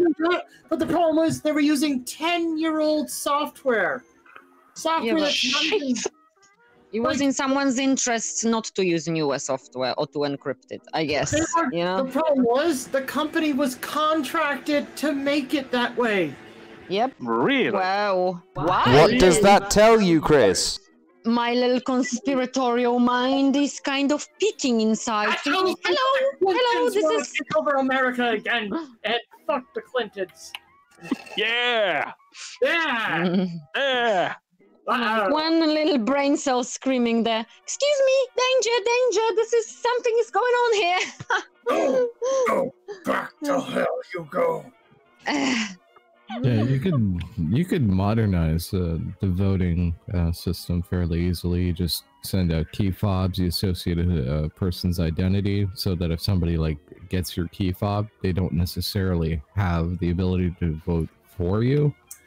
Well, this so essentially this is the bit that everyone sort of freaks out about when it comes to voting. You can only vote for one person, you. Okay. So the idea of one person voting, and you've got to remember it's for only you and in your local area. So in order for you to actually fake voting for somebody else, you've got to go into the same voting booth as that person in that local area and vote as them. And then what? As yourself? The whole point of the way this is done is so that you can avoid this sort of thing. This is why you have various sort of boroughs and districts and people voting in their own little areas, so people can recognize you when you walk in there and try and vote for somebody else. I agree with Robin. That is. It's already a fair done. point. The system is in place already. The fact that what they've done is they've made it so that hundreds of thousands of people go to the same area to vote, so you don't know who's who. That's where it all goes wrong. What they've done is they've decided to make it as large as possible, so everyone's queuing in this massive area in order to get all of these massive votes through in these massive cubicles with these massive queues, and it puts a load of people off from turning up in the first place because they see the massive queue. There's a lot of investment that seems to have been put into making sure that it's very difficult for people to vote in the US. Not so much in the UK. People have, we generally organise ourselves reasonably well around that, but we make sure that it's a paper ballot anyway. There's no reason why Americans say, well, you've got more people to vote, so what? You've also got more people to count. But even I mean, it is kind of done all right in here, but because like the elections would start if there's like a local election or even general, it would start about like 7 a.m. Or 6 even. You can vote from that time until maybe 11 p.m. But yeah, usually they also are done on like a Thursday or a day where some people are at work, etc. So some of it could be changed a little bit. So you make it easier for people to actually get there. But I think it's probably good for someone to make a little bit of an effort. So maybe they have to go to a physical place. It is something, it's quite important. So, I don't think it's too much to ask, to be honest, as well. It's too much to ask. I can't be bothered. Sorry. Well, then, that's the thing. If somebody has that idea, and I know you're joking, Chris, of course, but then perhaps you shouldn't have a say. If you don't give a fuck, and you can't be asked, and you can't be bothered, but then you want to tell everybody else what to do, fuck off then. You gotta be asked then. You gotta have to be asked and do something, at least one tiny thing. That's the thing about it, Maggie. You see, there's a lot of people who are willing to offer their opinion. Not a lot of people are actually willing to step forward and actually do something about it. Yeah. Yeah. Because it takes effort. It takes effort. It takes time. It takes real thinking. It takes, I hate effort. 1 million people went out there and did it. 1 million people. Not me, because I'm lazy. Well, and it was an effort actually at the end of the day, as peaceful and beautiful and lovely it was. But like initially we arrived there, we probably arrived at 11 a.m. The march was supposed to start at 1. The assembly was at 12. And until 12, we kind of chatted to people and waited and everything. And from 12, everybody gathered. And for like 2 hours, we stood there in one spot, couldn't really move because there was so many people. It was moving so slowly. So initially, I was like, fuck, I'm tired. So, we started kind of walking around smaller streets and kind of, because I need to move. I couldn't stand there anymore. But if we were there for like 8 hours, yeah, that is kind of standing in a crowd for 8 hours. But it was worth it. I think sometimes that's a bit of civic duty, not some fucking thing you should do, but that you can actually do, right? Come on, you can vote twice a year, go to some polling booth for 5 minutes twice a year. That's okay. No one is telling you to fucking change cogs in a machine or, do your community service 3 times a day because we've got like some fully crazy socialist system again or whatever. Let me ask you something. Could that march have marched for 200 miles per se? I don't know. I can tell you the route that was there. 200 miles? Oh. Yeah, well, given that Farage's whole march was that the idea was, we're going to start from here and we're going to end up... No, somebody else is going to start from there. He's not going to go from anywhere. He turned up for about 5 minutes and then got in a car. Yeah, but I'm just thinking, surely that march isn't even having any kind of an impact, and I just wonder, well, could those people have even fit in the areas that Farage is starting? Do you really need to march 200 miles, is what I'm saying, to make a point? No, you probably don't. But it could have been done as some kind of a pilgrimage. So there are some people that were coming from the other end of the country. Imagine somebody's coming from Scotland. Rather than fucking going on a train, they just march. We march to London. I would love to see 1 million people going on a pilgrimage. Yeah. Not a religious one. Go to Mecca. Actual. That, it's possible. It would be a hike. Some people might get some exercise. It would have sent a bloody message. No shit. That's sending a message. Jeremy Corbyn goes to Morecambe. What a fucking waste of time. He went on a pilgrimage, just like in a solitude. Going to the birthplace of Eric Morecambe. That is quite ironic. Is that Tracy Ullman? We don't know. Oh dear. So now we, obviously Fluffy was a little worried earlier, thinking that Parliament had dissolved. Oh, is that... No, because there was a message when you went to a site where you can Google who your local MP is, like the government site. On top, the message was coming up saying the Parliament has been dissolved, so you can find out who your local MP was, but at the moment there is no MPs. But I think it was just there was like a just auto message that they put before general election when they change, they changing over if new people were elected. So I think that message just came up as a default. So it wasn't really that the Parliament got dissolved. It's got fixed now. So. Oh dear. Why are you comparing Leave voters to 1930s Germany? Well, because they're deciding that the will of the people usurps actual parliamentary democracy. Yeah. Yeah. Which is sort of what the Nazis did. Yeah, I'm loving these people who worry about tyranny taking over their country. We need democracy to prevent tyranny and fascism in our country. You do realise quite a lot of these oppressive regimes got in through elections, right? Yeah. It's very rarely military force. Exactly. Okay, so now we've had enough of Brexit. Let's talk about the Mueller inquiry, because I know you're dying to talk about it. So go on then. Okay, before we do that, I'm going to drop out because it's kind of infuriating being on the headphones at the same time as like Robin talks as well, and we both. Don't I know it? So I'm just gonna listen, but I might pop back later. But lovely chatting to you guys. You can just mute, Maggie. Yeah, I just have to remove my headphones because I can't be asked to be on them. Ciao for now. Bye. I'm opening Guild Wars 2 again, Robin. Oh. It's one of those days. Mueller inquiry. Yeah, I've not really looked into that because of Brexit. Well, I've been busy as well, so who wanted to open up the sluices there? Has anybody been paying attention to this one? I know it's just broken. I've got Vox saying, Mueller is done. Trump's legal woes aren't. We don't know yet what Mueller found. Great.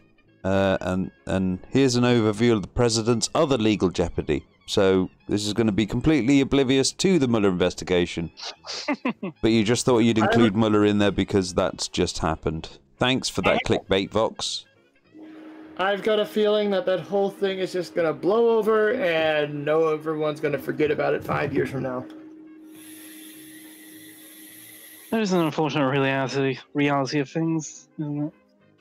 I just feel like nobody's going to give a shit in 5 years whether the president stays or goes on the next election. Well, I mean, similar things happened with Nixon. This is the thing. I mean, a lot of people thinking, it doesn't matter. And then the guy's basically, like, walking out of the White House, getting a helicopter ride home. Which is actually quite a plus, by comparison to the likes of Blair et al. They would literally just kind of go, no, we don't have to drive you anywhere, mate. You can go home on your own. We ain't your bitch. Blair? Yeah. Tony Blair? Yeah. Wow. I didn't know that. Yeah. Nobody wanted to know at that point, you know what I mean? It's like, whatever, mate, you can clear off now. We're done with you. Ah, those were the days. The only one I really remember was Gordon Brown coming out with his children getting into a car. I feel sorry for Gordon Brown. I really do. Really? Yeah. Well, my dad didn't like him, mostly because of the whole scrapping the 20p tax thing or something. It was definitely something along those lines. Wow. But your dad's got some really arbitrary fucking shit that he likes to pull now and again, mate. He is a retired tax consultant, may I remind you. Okay. That doesn't make him the be-all and end-all of everyone. I'm sure you're very proud of your dad. Yeah. Okay. But my point was that would be something he'd be more interested in. Okay. But what are you interested in? That's why we're here, mate. Sleeping, that's what I'm interested in. Ah, okay.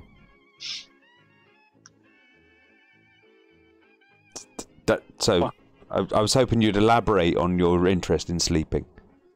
Oh. Is there anything to elaborate when it comes to sleeping? Well, I was going to find out. That was the thing, you know. Yeah. You're not really helping out with this. No. No. No. You can't have just your dad's opinions. What about your opinions? What about you? What do you think? What do I think? Yes, apart from sleeping. Eating. Jesus Christ. So that's the open house over and done with, guys, because we're down to listening to Bakura talk about eating and sleeping and not doing a very good, compelling job of it, to be frank. I'm sorry, Robin. I wish I could contribute more to this. I'm just not British. Yeah. We're talking about the Mueller probe. Oh, that! Yeah. Well, now that we've given up on Britain, we thought we'd see and have a look at America burning now. What's Ollie saying here? God damn it, Mueller, no P tape. What's that about? Oh, is that they arrested his lawyer? So that's about. I haven't really been following it. So, what just happened was Mueller essentially turned in his report, and there was a summary report that was sent out by the Attorney General, who was appointed by Trump, and just basically saying that he didn't find evidence of any Russian collusion. Now, for me personally, I'm going to wait before I decide to form an opinion on this, because it's been a hot minute since this has been out, and like certain people within the Department of Justice who are Democrats have already chimed in on their Twitter accounts and have stated sort of like, this is not the end of the investigation, quote unquote. So I don't know. I don't have a good bearing on it because again, this is like breaking news, and usually I don't like talking about breaking news because of that particular fact. It's not enough information that's been consolidated. We are in speculation alley, mate. So don't worry. Yeah. Okay, I remember the time when what was it? His name, fucking Michael Brown, whatever the fuck that shit was. When CNN was reporting Michael Brown, they literally within 3 hours changed the narrative 4 times about what happened. So whenever somebody says breaking news, I am also filled with skepticism and just need to read and research myself about it. But still, the summary is supposed to be that there wasn't any evidence of Russian collusion. I'm using those words specifically. Any evidence of Russian collusion? Maybe not by Trump himself. As far as we're well, first of all, there's nothing that's anything to do with the collusion yet. Obstruction of justice. The report's second part addresses a number of actions by the president, most of which have been subject to public reporting, and that the special counsel investigating has potentially raised obstruction of justice concerns. After making a thorough factual investigation into these matters, the special counsel considers whether to evaluate the conduct under department standards governing prosecution and declination decisions, but ultimately determined not to make a traditional prosecutorial judgment. Bloody Americans.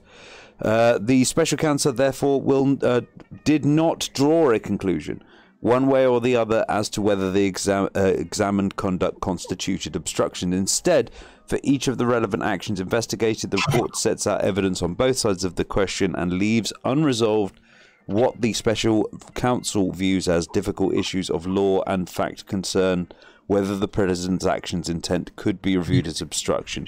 Special counsel states that while this report does not conclude that the president committed a crime, it does not exonerate him. Basically, they're saying, we've investigated a lot of this, but we're not going to be the ones that decide whether it was a crime or not. Right. We're just there to present all of the evidence and have collected and collated it together. And everyone's sitting there kind of going, see? They said there was no collusion. And said, no, they're not the ones that are there to determine whether it is. They're not the ones there to determine whether it's an obstruction of justice. They are literally saying that they are not the ones to make the determination. They have just been the ones making sure that we have all the information to make that determination. That's for somebody else. Who? Yeah, who? What do you mean, who? Well, genuinely, who is supposed to make that determination then? Of whether a crime was committed or not? The special counsel, therefore, did not draw a conclusion, one way or the other, as to whether the examined conduct construed obstruction. Instead, for each of the relevant actions investigated, the report sets out evidence on both sides of the question and leaves unresolved what the special counsel views as difficult issues of law concerning whether the president. So they're saying that we are leaving it unresolved.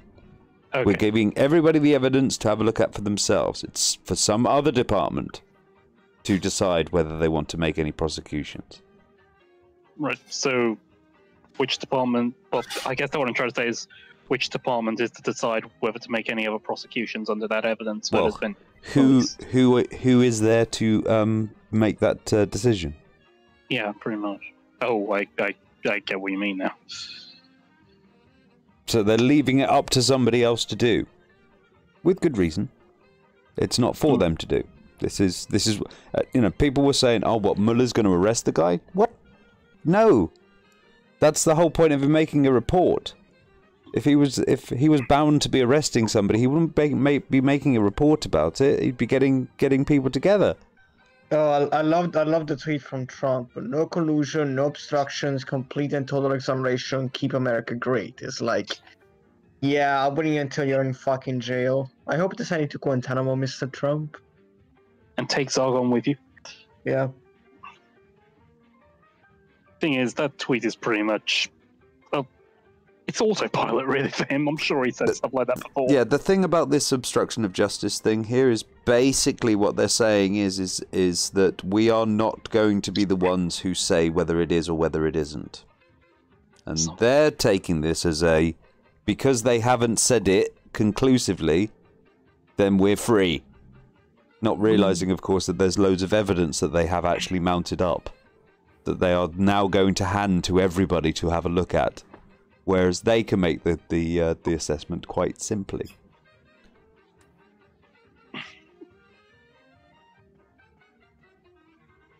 Just looking into, there's a little bit more. Somebody says, please stop comparing the right-wing extremism to ISIS. ISIS appeals to roughly 0.1% of Muslims. Right-wing extremism views and attitudes are roughly about 30 to 40% of white people. Rude. I think that's bullshit. Yeah.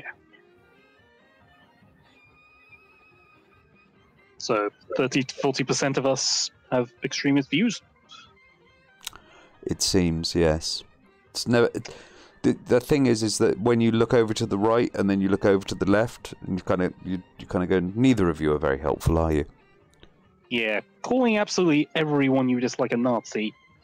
You're not bringing the greatest everybody idea. on. You're not bringing everybody on side. Yeah. Because then what happens? People start being a bit okay, being very Nazi-ish. There was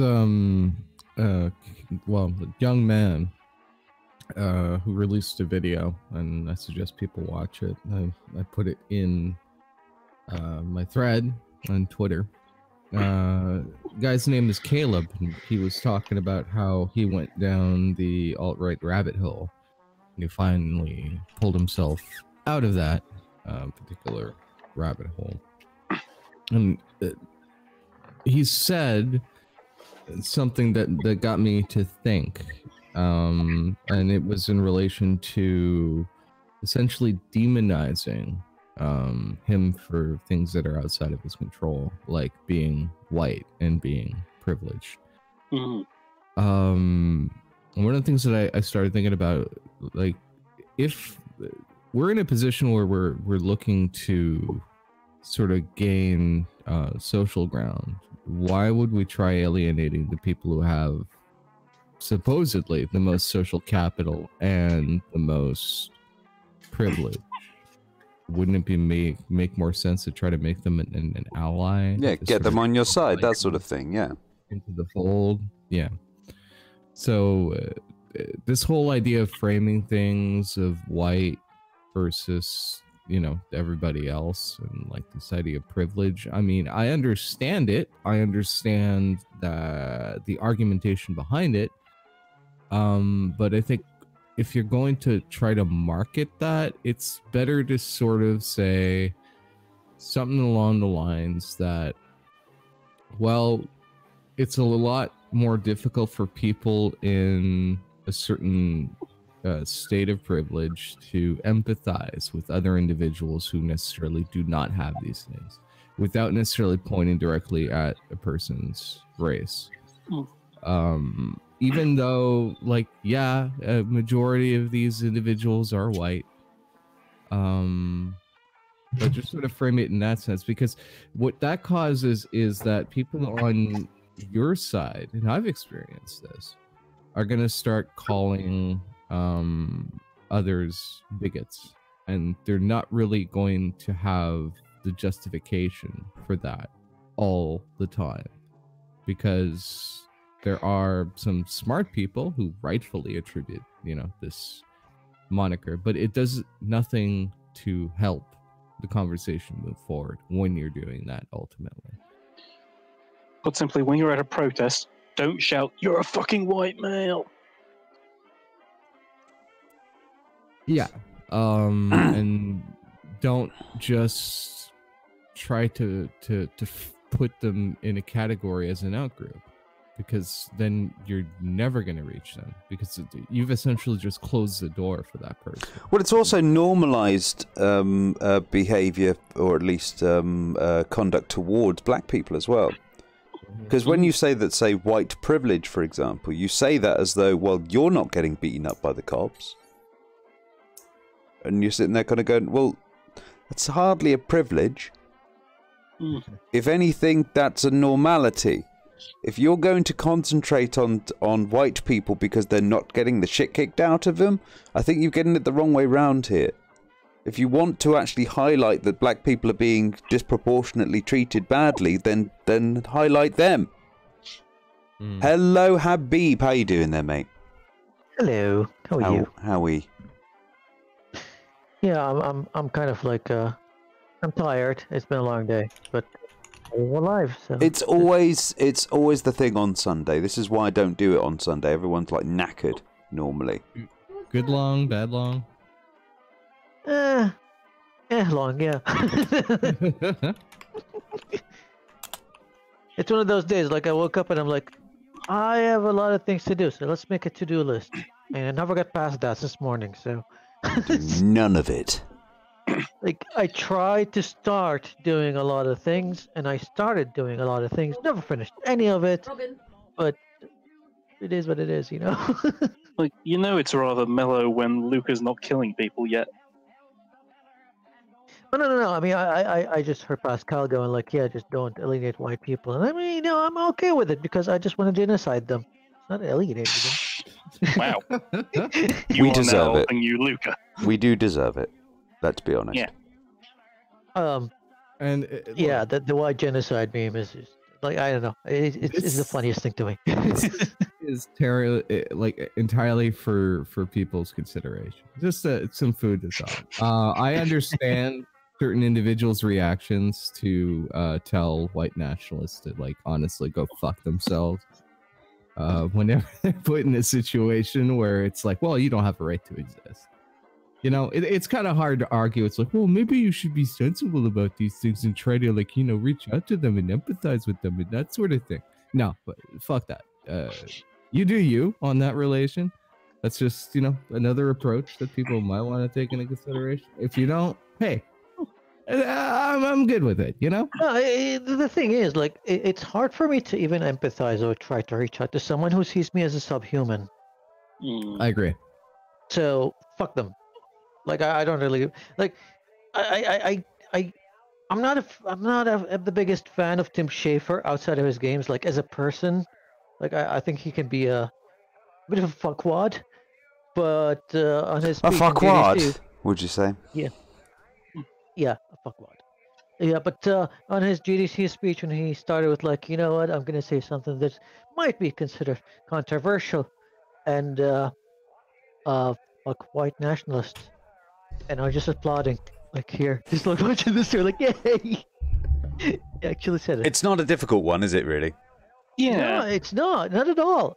But the way unless people reacted was just beautiful. Unless you're Kotaku in Action, of course, who for some reason dislike Kotaku in Action, the quartering, the quartering was like, well, how dare he? Fuck you. He's alienating the white nationalists. Oh no! Wow. And I really wanted them in my circles. Yeah.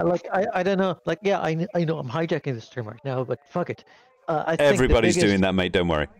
The biggest thing that happened this week is, and anyone who follows me on Twitter probably noticed that everything I talk about is all about Vampire the Masquerade 2. His bloodlines is coming out. And I was like, oh yes, oh yes. And the thing is, they got the same composer, a couple of writers, and the trailer is nothing. It's just a theme with a pre-rendered cinematic, and everybody lost their mind because it's Vampire the Masquerade. So who cares? Prepare for disappointment. Dude, working on same writers, same composer, and even the V5 of the books. Some people are disappointed with some parts of it. I'm not really that aware, of the lore of Vampire the Masquerade. I'm not going to claim to be an expert on the topic, but I like them, even though the photography of those books is abhorrent. But I like them. Now, the thing is, if anyone doesn't know what Vampire the Masquerade is, it's a group of clans, vampire clans that lived from 10, 20,000 BCE till modern day.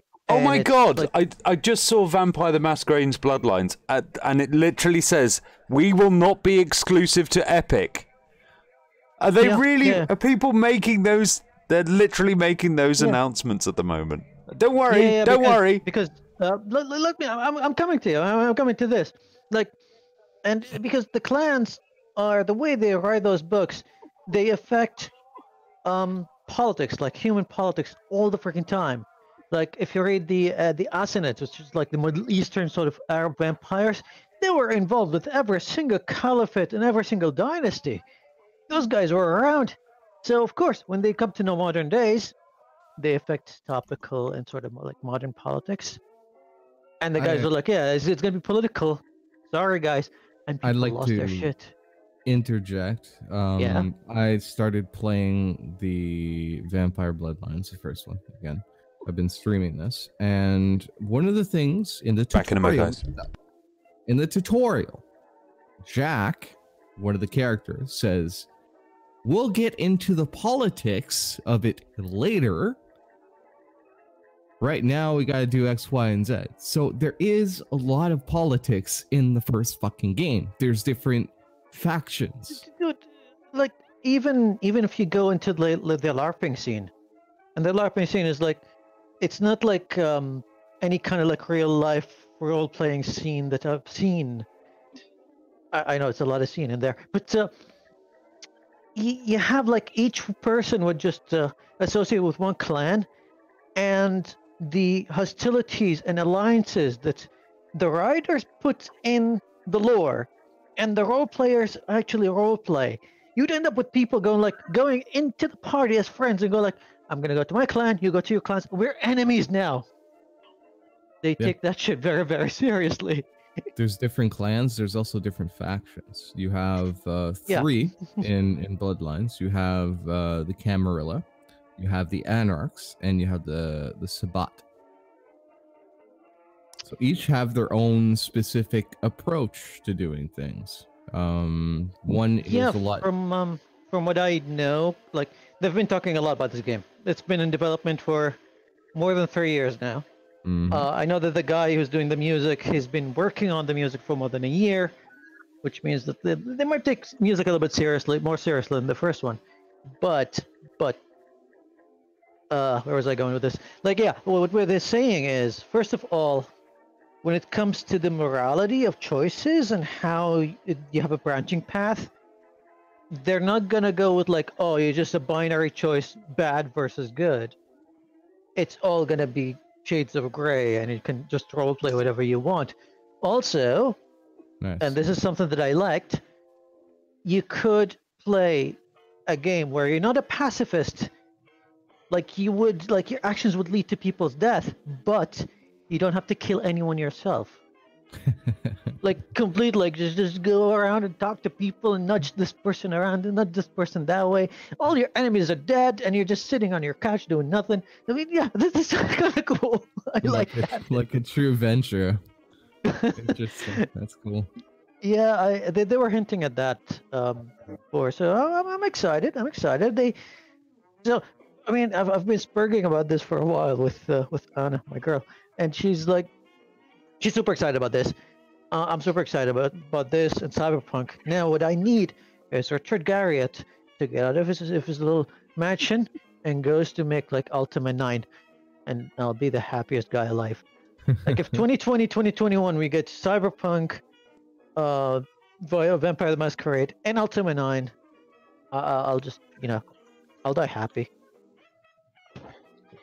I'm good with Bloodlines. It's one of these gems that I keep on revisiting from time to time. And look, the combat in the game is absolute shit. Yes. You don't play Vampire Bloodlines with the combat, but I'm confident that they're going to work on it and it's going to improve. But the real reason you play Bloodlines is because of the various story arcs and quests that sort of like feed into one another, and all of this lore that just sort of starts manifesting itself, and the politics, the fact that you have these choices, although they are still kind of linear in nature, that affect certain outcomes in the game.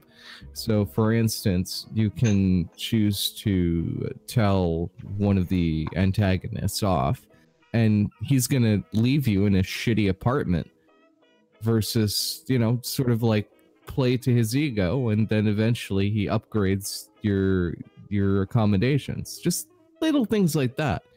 Now, yeah, I mean, here's the thing. Like, I love the first game for a lot of things. Like, you have. It really feels like once you write your character and that character card, you can roleplay as that character and nothing else.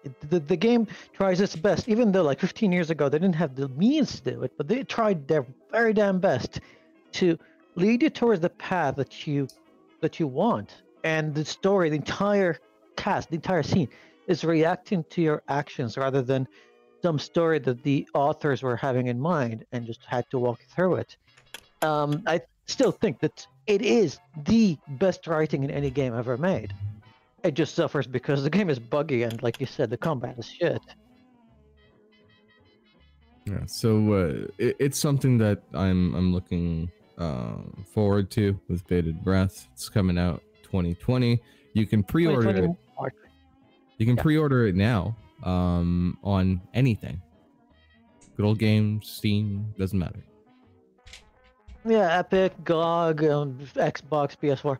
Now, you take all this, like anyone who's excited about the game, even if you haven't read anything about it before, don't know anything about it, can buy it, can check the books, can check the actual role-playing scene, the LARPing scene, in a lot of cities in the West. Or you can go to the Steam forums.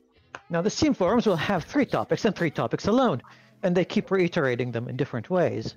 Topic 1, I don't want politics in my games because they're gonna.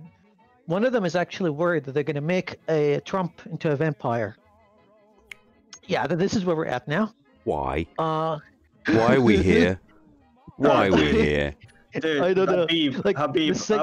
Habib, I was at Comic Con and there was literally a game where you play as Trump, and the guy basically his idea was, I'm gonna use Trump's speeches in the game, and it's a fucking hilarious game, and I played it. Yeah, but that's not like Vampire the Masquerade. game. That's not Vampire the Masquerade, though. Second topic that people keep repeating over and over again is the thing that Robin said. This is going to be an Epic exclusive, and if they don't announce it now, I'm going to have to pre-order it so Steam won't steal it from me. And people are, okay, fine, pre-order a game a year early. It's up to you.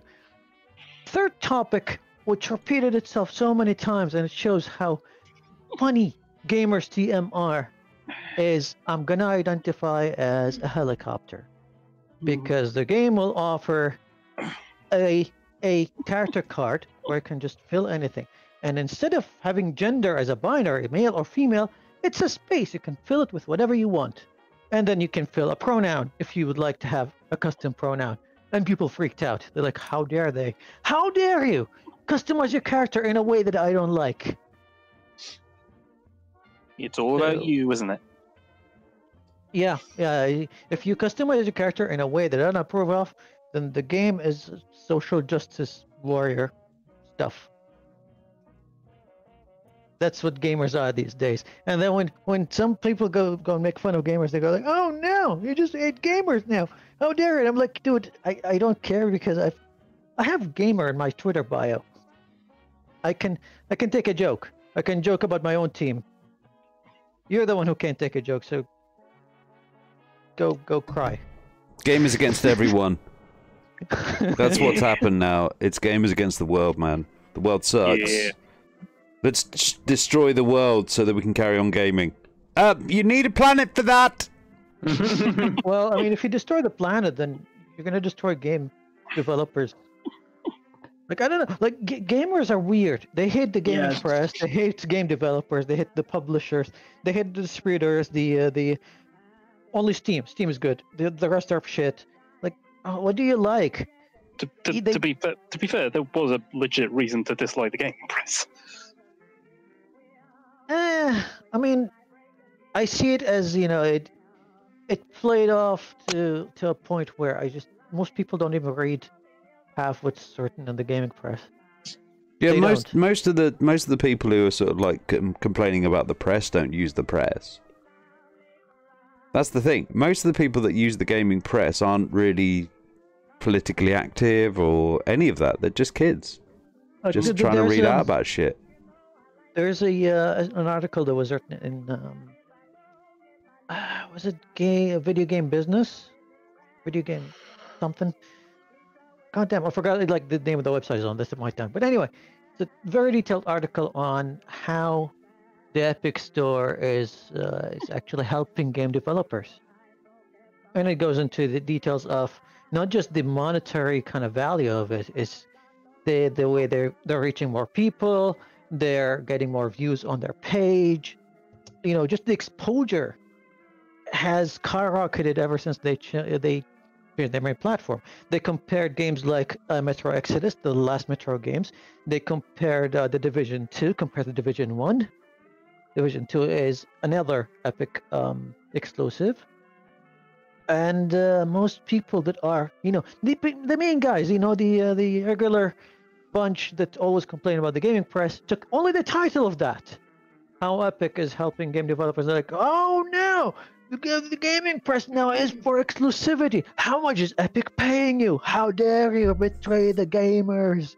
They're extremely fucking smart about it too, because they did this with a huge title like Fortnite. Like they wrote in with that. So for a company to recognize that it has a lot of eyeballs on its particular, you know, platform and that sort of thing, it's genius. And if they're offering competition to Steam, which is complete and total fucking garbage, okay, I cannot find a single title that might necessarily interest me, and they're absolute time vampire of a fucking interface. It's all this like weeby fucking porn shit. It's, you know, these indie titles that are complete. Kill the weebs! And I'm sick of it. Weebs must die. If Origin, if Epic, if any of these companies are coming up and they have a more streamlined service like Good Old Games and that sort of thing, I'm all for it, because I don't want to spend hours and hours just clicking through this queue and just seeing this garbage after garbage after garbage, only to get to the one title at the end. It's like James Woods with a piece of candy, but with just fucking dating fucking simulators. Ooh, a dating simulator. Ooh, a dating simulator. Ooh, a dating simulator. No, they're even lazier than that these days. It's like a jigsaw puzzle, but with like pictures that they pulled off Google Images, like bikini chicks, and they're like, "Hey, it's just a game now. $10, please." But it isn't Depression Quest. Yeah, Steam's been incredibly lazy in terms of its. No, they've been like the John Sweeney. He pretty much threw a lot of shots at Steam with his GDC appearances. He went and said like, there's not going to be any porn games on Steam. There's not going to be any crappy games on not on Steam, on Epic. There's not going to be any porn games. We're not going to accept any crappy games. We're going to have a standard, and we're going to stick to it. Nice. That's what people are upset with, because they want their weeby shit. That's what it is. They want their fucking weeby shit. That's what it is.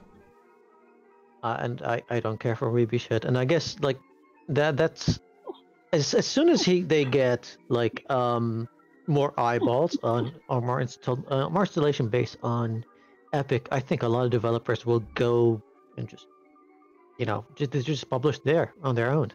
Yeah, and it's not like they stole all their games, by the way, from Steam, like people keep claiming. First of all, the first one that they pulled was the Walking Dead, the last season.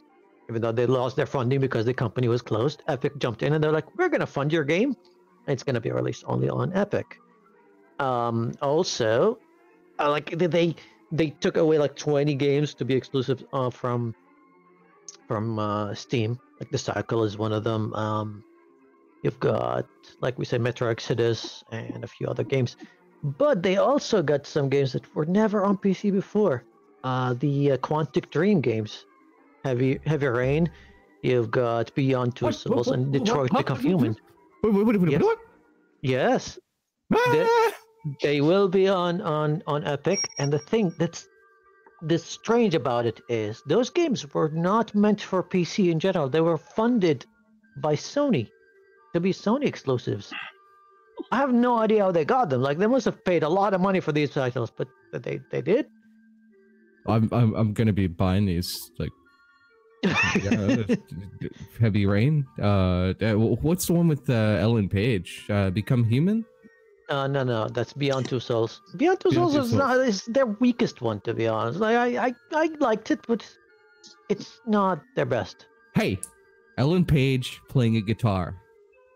Ellen Page, there's a scene where Ellen Page is naked taking a shower, and we found ways to sort of, like, because the camera's kind of locked on that scene, we found a way to just glitch it, so they pretty much scanned her entire body nude. It's kind of awesome. She's not swinging for that team. I know, and she was quite upset when images of that came online, and it's like, okay, what did you expect?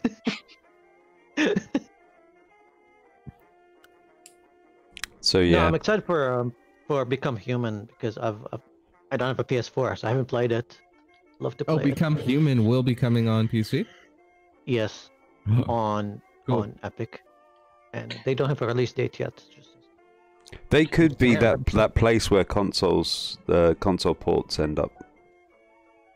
It could be that little throughput. I would love to see Shadow of the Colossus on PC. Oh my god, yeah, that would be the day.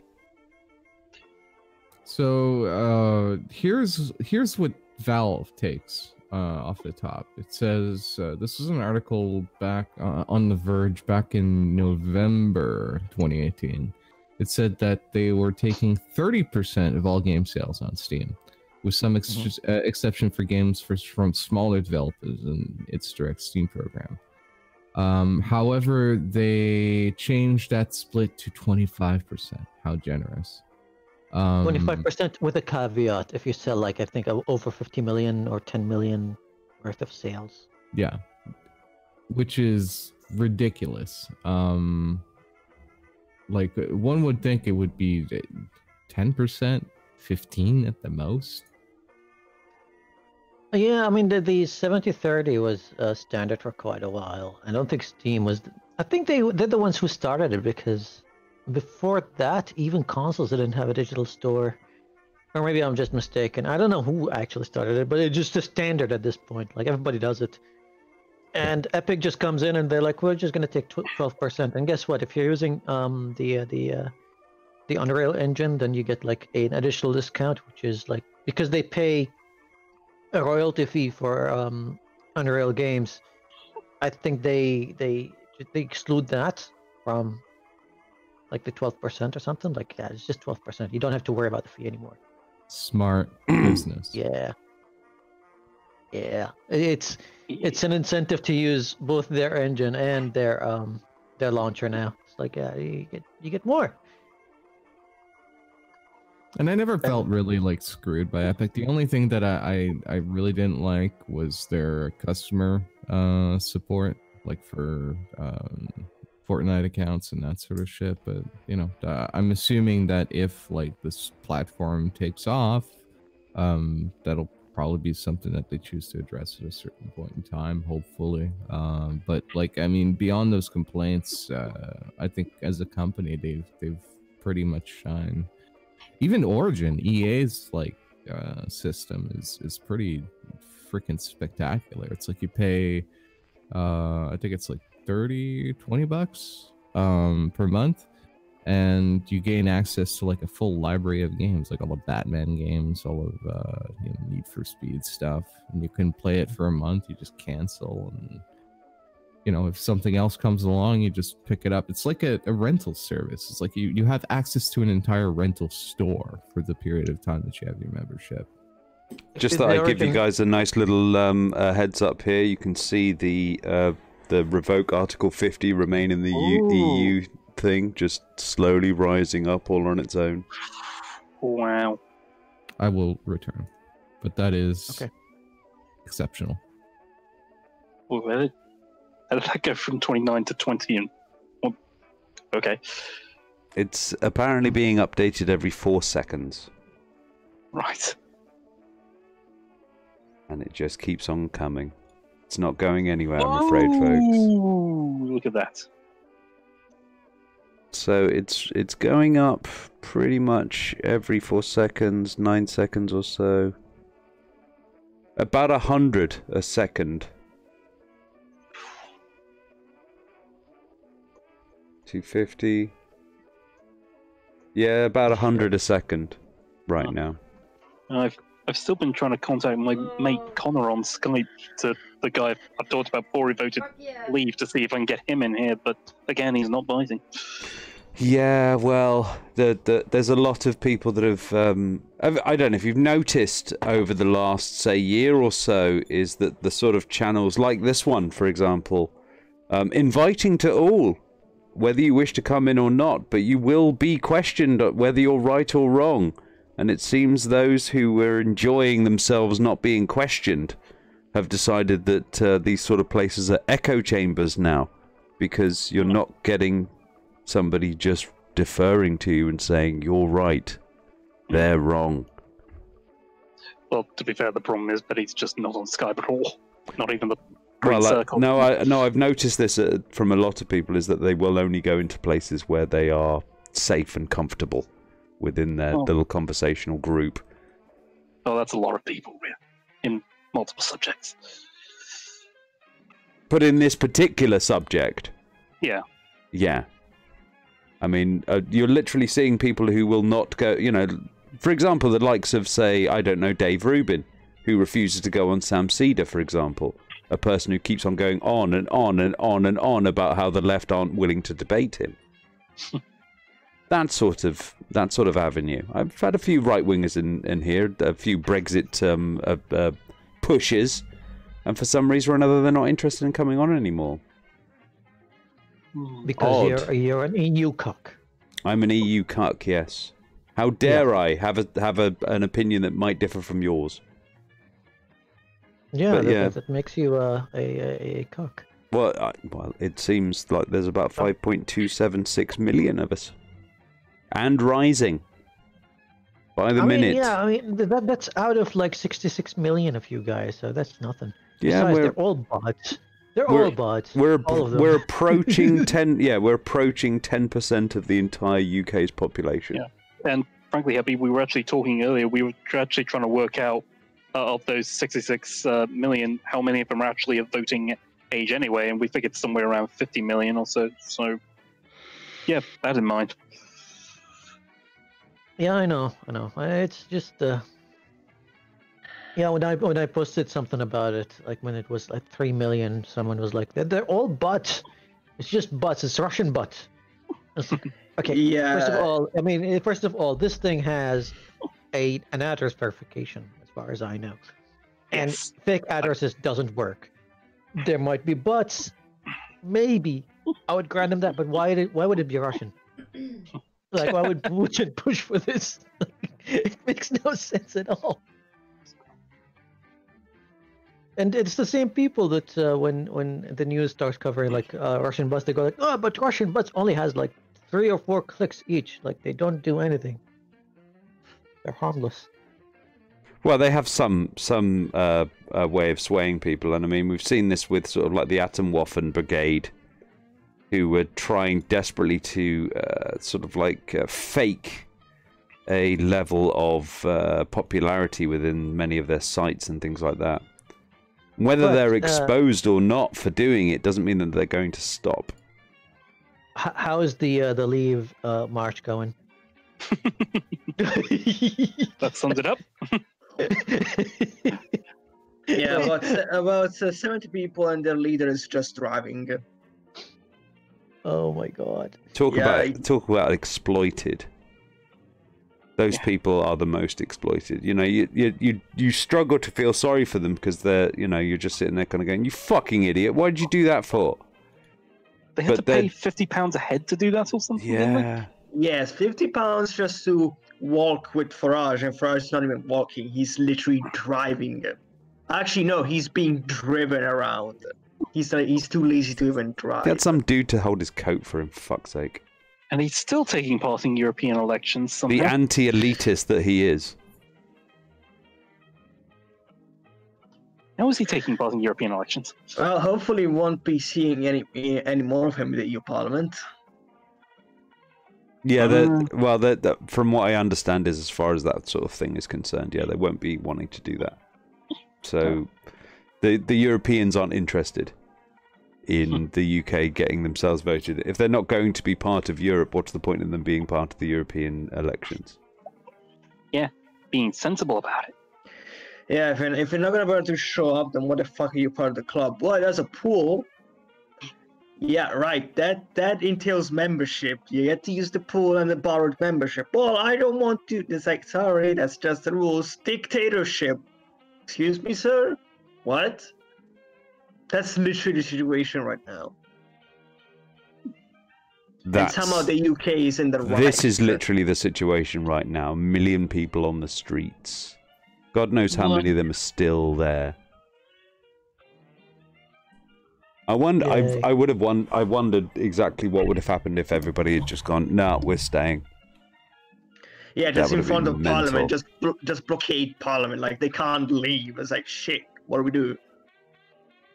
That would have been crazy. You just see the police. You see the police shows up. One sign going like, leave, like, cancel Brexit and save jobs. Like, I think your job's already gone. Like, Yeah, you're done. You need to leave now. Oh my god. That's the state of play, mate. It's the state of affairs that we're in right now. And if the UK does leave, I bet Scotland will just say, bye, we're no longer part of the UK. Well, that is a genuine question, really. Yeah, they're literally just gonna go, bye. Gibraltar is just gonna say, yeah, we're part of Spain now. Why? We want water. And they want to provide us with all our water. And Northern Ireland, well, let's just say things haven't exactly been rosy. The IRA is starting to send bombs again. That is, if it is the IRA. Yeah. See, you know what I was saying to you before about the prospect of the IRA being sort of put into the frame here. Do you remember this? Remember me telling you this, Luca? Oh yeah, the loyalists are trying to do a false flag to discredit the whole idea of unification. Mm. I have created my Malibu Sunrise, and I am now commencing to drink it. I decided, since we have a lot of coconut rum and basically nothing else in the house, I decided to start going to the store. I went to buy orange juice, pineapple juice, grenadine, and orange St. Pellegrino. Well, sir, you do you. Yeah. Thanks for sharing. Also, the Chinese president was in Italy today. Okay. Xi Jinping. Yeah, Xi Jinping. He was in Italy today. We're doing a deal with him, and of course, Salvini, being a fucking asshole, says, "Oh, this is fucking stupid." It's like, do you want our country to go bankrupt? No, shut the fuck up. I don't understand. He has 17%, and he thinks he's the leader. I think the rest of the politicians should just tell him, "You're a fucking asshole. You wasted 24 years of your life trying to get a geology degree. Go back to working in the mines, kid." Okay. All right. It's like the classic. That's your classic solution, isn't it? One of these days, you're going to come back and sort of like, you know, present a fine, and everyone's going to be like, "Really? Is that it?" No. Hey, Everyone's going to walk away with this without bruising. Oh God! Fuck. But yeah, yeah, Xi Jinping was in Italy. He had a fun time, apparently. No, a great country, obviously. I don't know. He was just, I think he was sick of all the pollution back and was like, "Hey, here's a country I can actually see the sky." Finally got done. Test marching. Thanks, Chris. I'm sorry. I was furiously clicking my mute button, but it wasn't. Well, Okay, I mean, since we shat on the UK a little bit, let me pay attention to Chris here. What's wrong with you people? Like, okay, you've got a school shooting problem. I get it. You've got a gun problem. You've got more guns than people. I get it. So you don't want to enact gun control, but you want the schools to be safer. So you get the teachers inside a training room and you shoot them with plastic bullets. Like, how? What? Is it training or not to react to a school shooting? I have a question. Yeah. What? Yeah, even he's confused. This like, is your country, dude. Yeah. They had a training program for them, and part of the training was shooting them with rubber bullets to feel the pain of being shot, which is the worst. They were being thing executed ever. in the back of the head. Because here's why it's the worst thing ever. Because if you get trauma out of being shot, and then someone else starts waving a gun at you later on, instead of being able to react rationally, you're just gonna get PTSD. You're gonna get flashbacks and go like, this is gonna be a fight or fright kind of situation, and you're not gonna think rationally. United States of America, everybody. I just don't understand what is the attraction with mass shootings in school. I don't see the correlation between a place of education and sharing of ideas to shootings. Well, that's not what school is. It's schools for all the cool kids to get laid, and all the kids who don't get laid to feel really sort of like separated, and then they start blaming everybody else for their lives, and then everybody blames them for their own lives, and then they kind of go, well, I'll show them. Oh, and then they buy a gun, and then because guns are so available, they're everywhere, and guess what? In America, what happens when you see a problem? You shoot it. So that's a sort of a cultural thing that sort of like gets down to the kids, and they're kind of going, look, if I could solve all of my problems if I just murder everyone in the room. I'm just saying, Robin, I don't know if my playstyle in Heroes and Generals is any, tall tale sign that obviously there's something going on, because I just use grenades to solve my problems. It certainly it did solve a lot of problems in that game, definitely. Yeah, well, they walked into it, so it's not my problem. They didn't walk out of it, I know that. They didn't walk out. Chris, that training program that I told you about it's not in your state. It's in Indiana, so I can't really blame you for it. But I mean, you're in Florida, right? I mean, you don't have a lot of. No. Not anymore. Oh, I'm in the Mormon capital of the world. Oh, Utah. I'm so sorry. Why? Well, you're in Mitt Romney country then. Because I live with Boom now. What are you talking about? But meanwhile, in this country, I mean, we have a big problem with knife crime. But don't worry, Diane Abbott knows exactly what the problem with knife crime is. Children getting their hands on video games and hardcore pornography. Yeah, it's totally not the Conservatives just getting the police, the youth services, welfare, and just encouraging all this shit by being racist assholes. No, it's not them. It's music. Do you think if I brought my Bowie knife with me to England, they might confiscate it? Yes. Do not bring weapons on planes. It's just not done. What if I said it No. has a handle? No saying. No doing or saying. It is illegal to carry a knife in this country. Oh. Yes. Unlike that. Can I carry a stick? Sure, why not? Why the fuck not at this point? You can carry a broomstick around. I mean, Chris, you can carry a broomstick around. The police will question why you're carrying a broom around with you, but they won't arrest you for it. Not yet. Okay, we're working on it. I'll just carry around a collapsible baton that could be easily concealed in my pants. Why are you so desperate to bring a weapon into this country? Why? Chris, just bring a broomstick. You didn't defend yourself with a broom. Just whack people in the head with it. I don't think I had a problem. I think the worst thing that happened to me while I was over in London was I dropped my beer, and that was a very sad moment. A million people. when I was in London, I think the saddest part about being in London was being in London. Well, I can safely say that I did not enjoy that city at all. I don't get it either. It's a big place.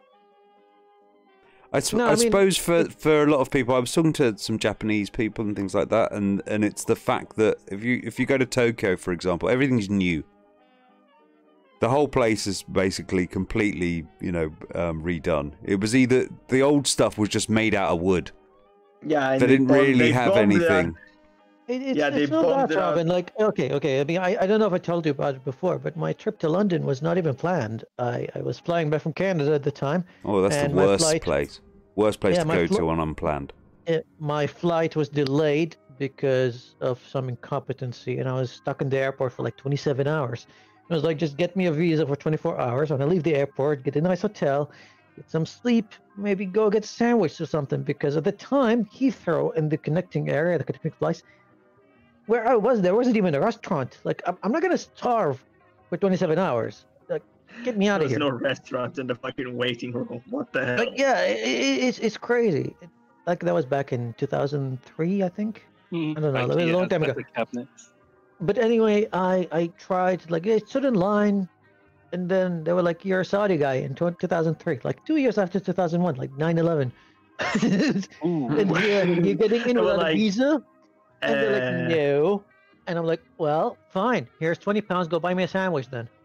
I need food. So she called her supervisor. There was a big fight, interrogation. You told a woman to go buy you a sandwich. What the fuck? Yes, I did. You so don't belong to this country. I actually fucking get out of my country. Yeah. That was after she was interrogating me for 2 hours, and she was just asking me the same questions over and over again. She's like, "Why are you here?" And I'm like, "I didn't even want to be here. I was going to fly back home, but this is my flight. It was delayed. They told me that I was flying with British Airways, and the British Airways guys were the guys who told me, like, you can apply for a 24-hour visa, and from there, there's a hotel room for you. They already provided one for me, but I needed to get a visa, and that's where I was. And she kept repeating the question, hoping for a different answer, I guess, just to pick up if I was lying or not. Yeah, there is that. And I was getting more and more pissed because, hey, I just got off the plane. Like, the plane from Vancouver to London is not short, and it's like, come on. And the jet lag. Come on. The jet lag. There's all this jet. I was like, what are you doing? What are you doing? So, it's a stopover flight, for goodness sake. She called her supervisor, and I had like another hour of interrogation, and was searched a few times. And after that, they let me out. And as soon as I got out, it was raining. It wasn't even the fun kind of rain. It was like these tiny drizzles that just get like under your skin. It's like, it just makes you feel icky. That's England. And then the taxi was just like, he charged me an hour on the leg. Went to a restaurant and they charged me like 15 pounds for a lousy burger. I'm like, why am I fucking here? What am I doing here? You hate the place. Like, what the fuck? Like, I think landing in Rome or Milan is a bit better than that. Wow. At least in Rome you get to see the Colosseum and everything. I was like, okay, there's good food here. It's not shit, and the weather is nice. I had a miserable day, and then after that, I just like got on like one of those buses, like those tour buses. Like, hey, you can go there, and it'll give you a tour around London. And I fell asleep during the tour. It's like, screw it. See shit. No. Went back to the hotel, and because I slept on the bus, I couldn't sleep in the hotel. I was just like laying in bed, watching the beep, like BBC, and I'm like, what am I gonna do now? Went downstairs, and there's like a little pub, and just drank overpriced beer until my flight back home. So according to Habib, Britain is worse than Saudi Arabia. Fair enough. At least there's booze in the UK. You know, you got to give you guys that. Yeah, it just wasn't a happy. Like, yeah, and I was like, remember, I was talking to this Irish dude in the bar, And I was just telling him like the miserable experience that I was going through, and he was like, "Yeah, I feel you, man."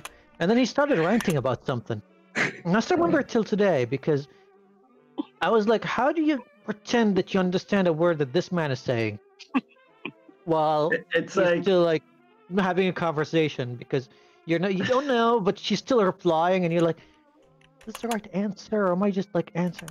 What am I gonna do now?" Like, it was nice. It was just like, listen to me whine for like half an hour. yeah, You know? just sit there and nod. Just at that point, fuck it. Turn off your brain and just nod. God, look, I've been in that situation. It was literally me just going, In my brain was just, fuck it, just I'm out of here. Bye. So we just went from guns in the US to knives in the UK to Habib's horrible experience in London. Yeah. I was in Welcome London to the in open house, 2011. everyone. I was in London in 2011. They were actually surprised to find an Italian that could speak English well. I was like, excuse me, what? It's like, are you guys the only ones who think you can speak English well? Because I know a lot of people that can speak English better than you guys. Seriously, what are some of those accents? I'm just sitting there going, jeez, what the fuck? They're there to confound everyone else. Yes, look, it's the same thing in my country. I'm like thinking, are we supposed to be speaking Italian? Yes. Why do you sound like you're speaking a different language? Oh, it's a regional thing. I can understand why our country is so disunited. I mean, seriously, I still don't understand how my country is still standing up. We have lots of dialects. People don't speak Italian well. We all hate each other, and our government is fucked up. It's like, why are we still here? Why is this country still up? I don't know. We just gotten so used to fucking McGowring and gaffer taping or everything, and it's like, yeah, it works now, sort of. It's all terrible. It could be worse. Everything's terrible. Well, after looking at the UK, I'm saying, yeah, it could be worse. Yeah. Yeah, we block porn. Well, not just that, you're literally 5 days away from the 29th, and your fucking government still hasn't decided on anything. Well, that's for the best, really, because seeing as how our government decides on things normally, it's never really worked out well. So indecision seems to be pretty much better than anything. And with that, I've decided that it's time to go. I will be doing a show on Saturday. I'll this time promise you it will be happening. 8 p.m. GMT. Put it in the bank. That sort of thing. It's gonna happen. I promise. For fuck's sake, stop. Leave me alone. Actually, no, don't. Come next week, and we'll do a show, and it'll be a thing. Promise. Much love, everyone. Take it easy. See ya. He's gonna break it. Actually, that audio's not playing, is it? Now it's playing. And now we're not actually over because I don't have the YouTube channel open right now. So we're just playing. It's still going. Still not. Yeah. It's still Promise. Actually. Much love, everyone. Yeah, Take it easy. Now it's repeating the thing back. Now it's gonna stop. Yeah. Hey, Pascal, I've seen your... this moment. Bye, everyone.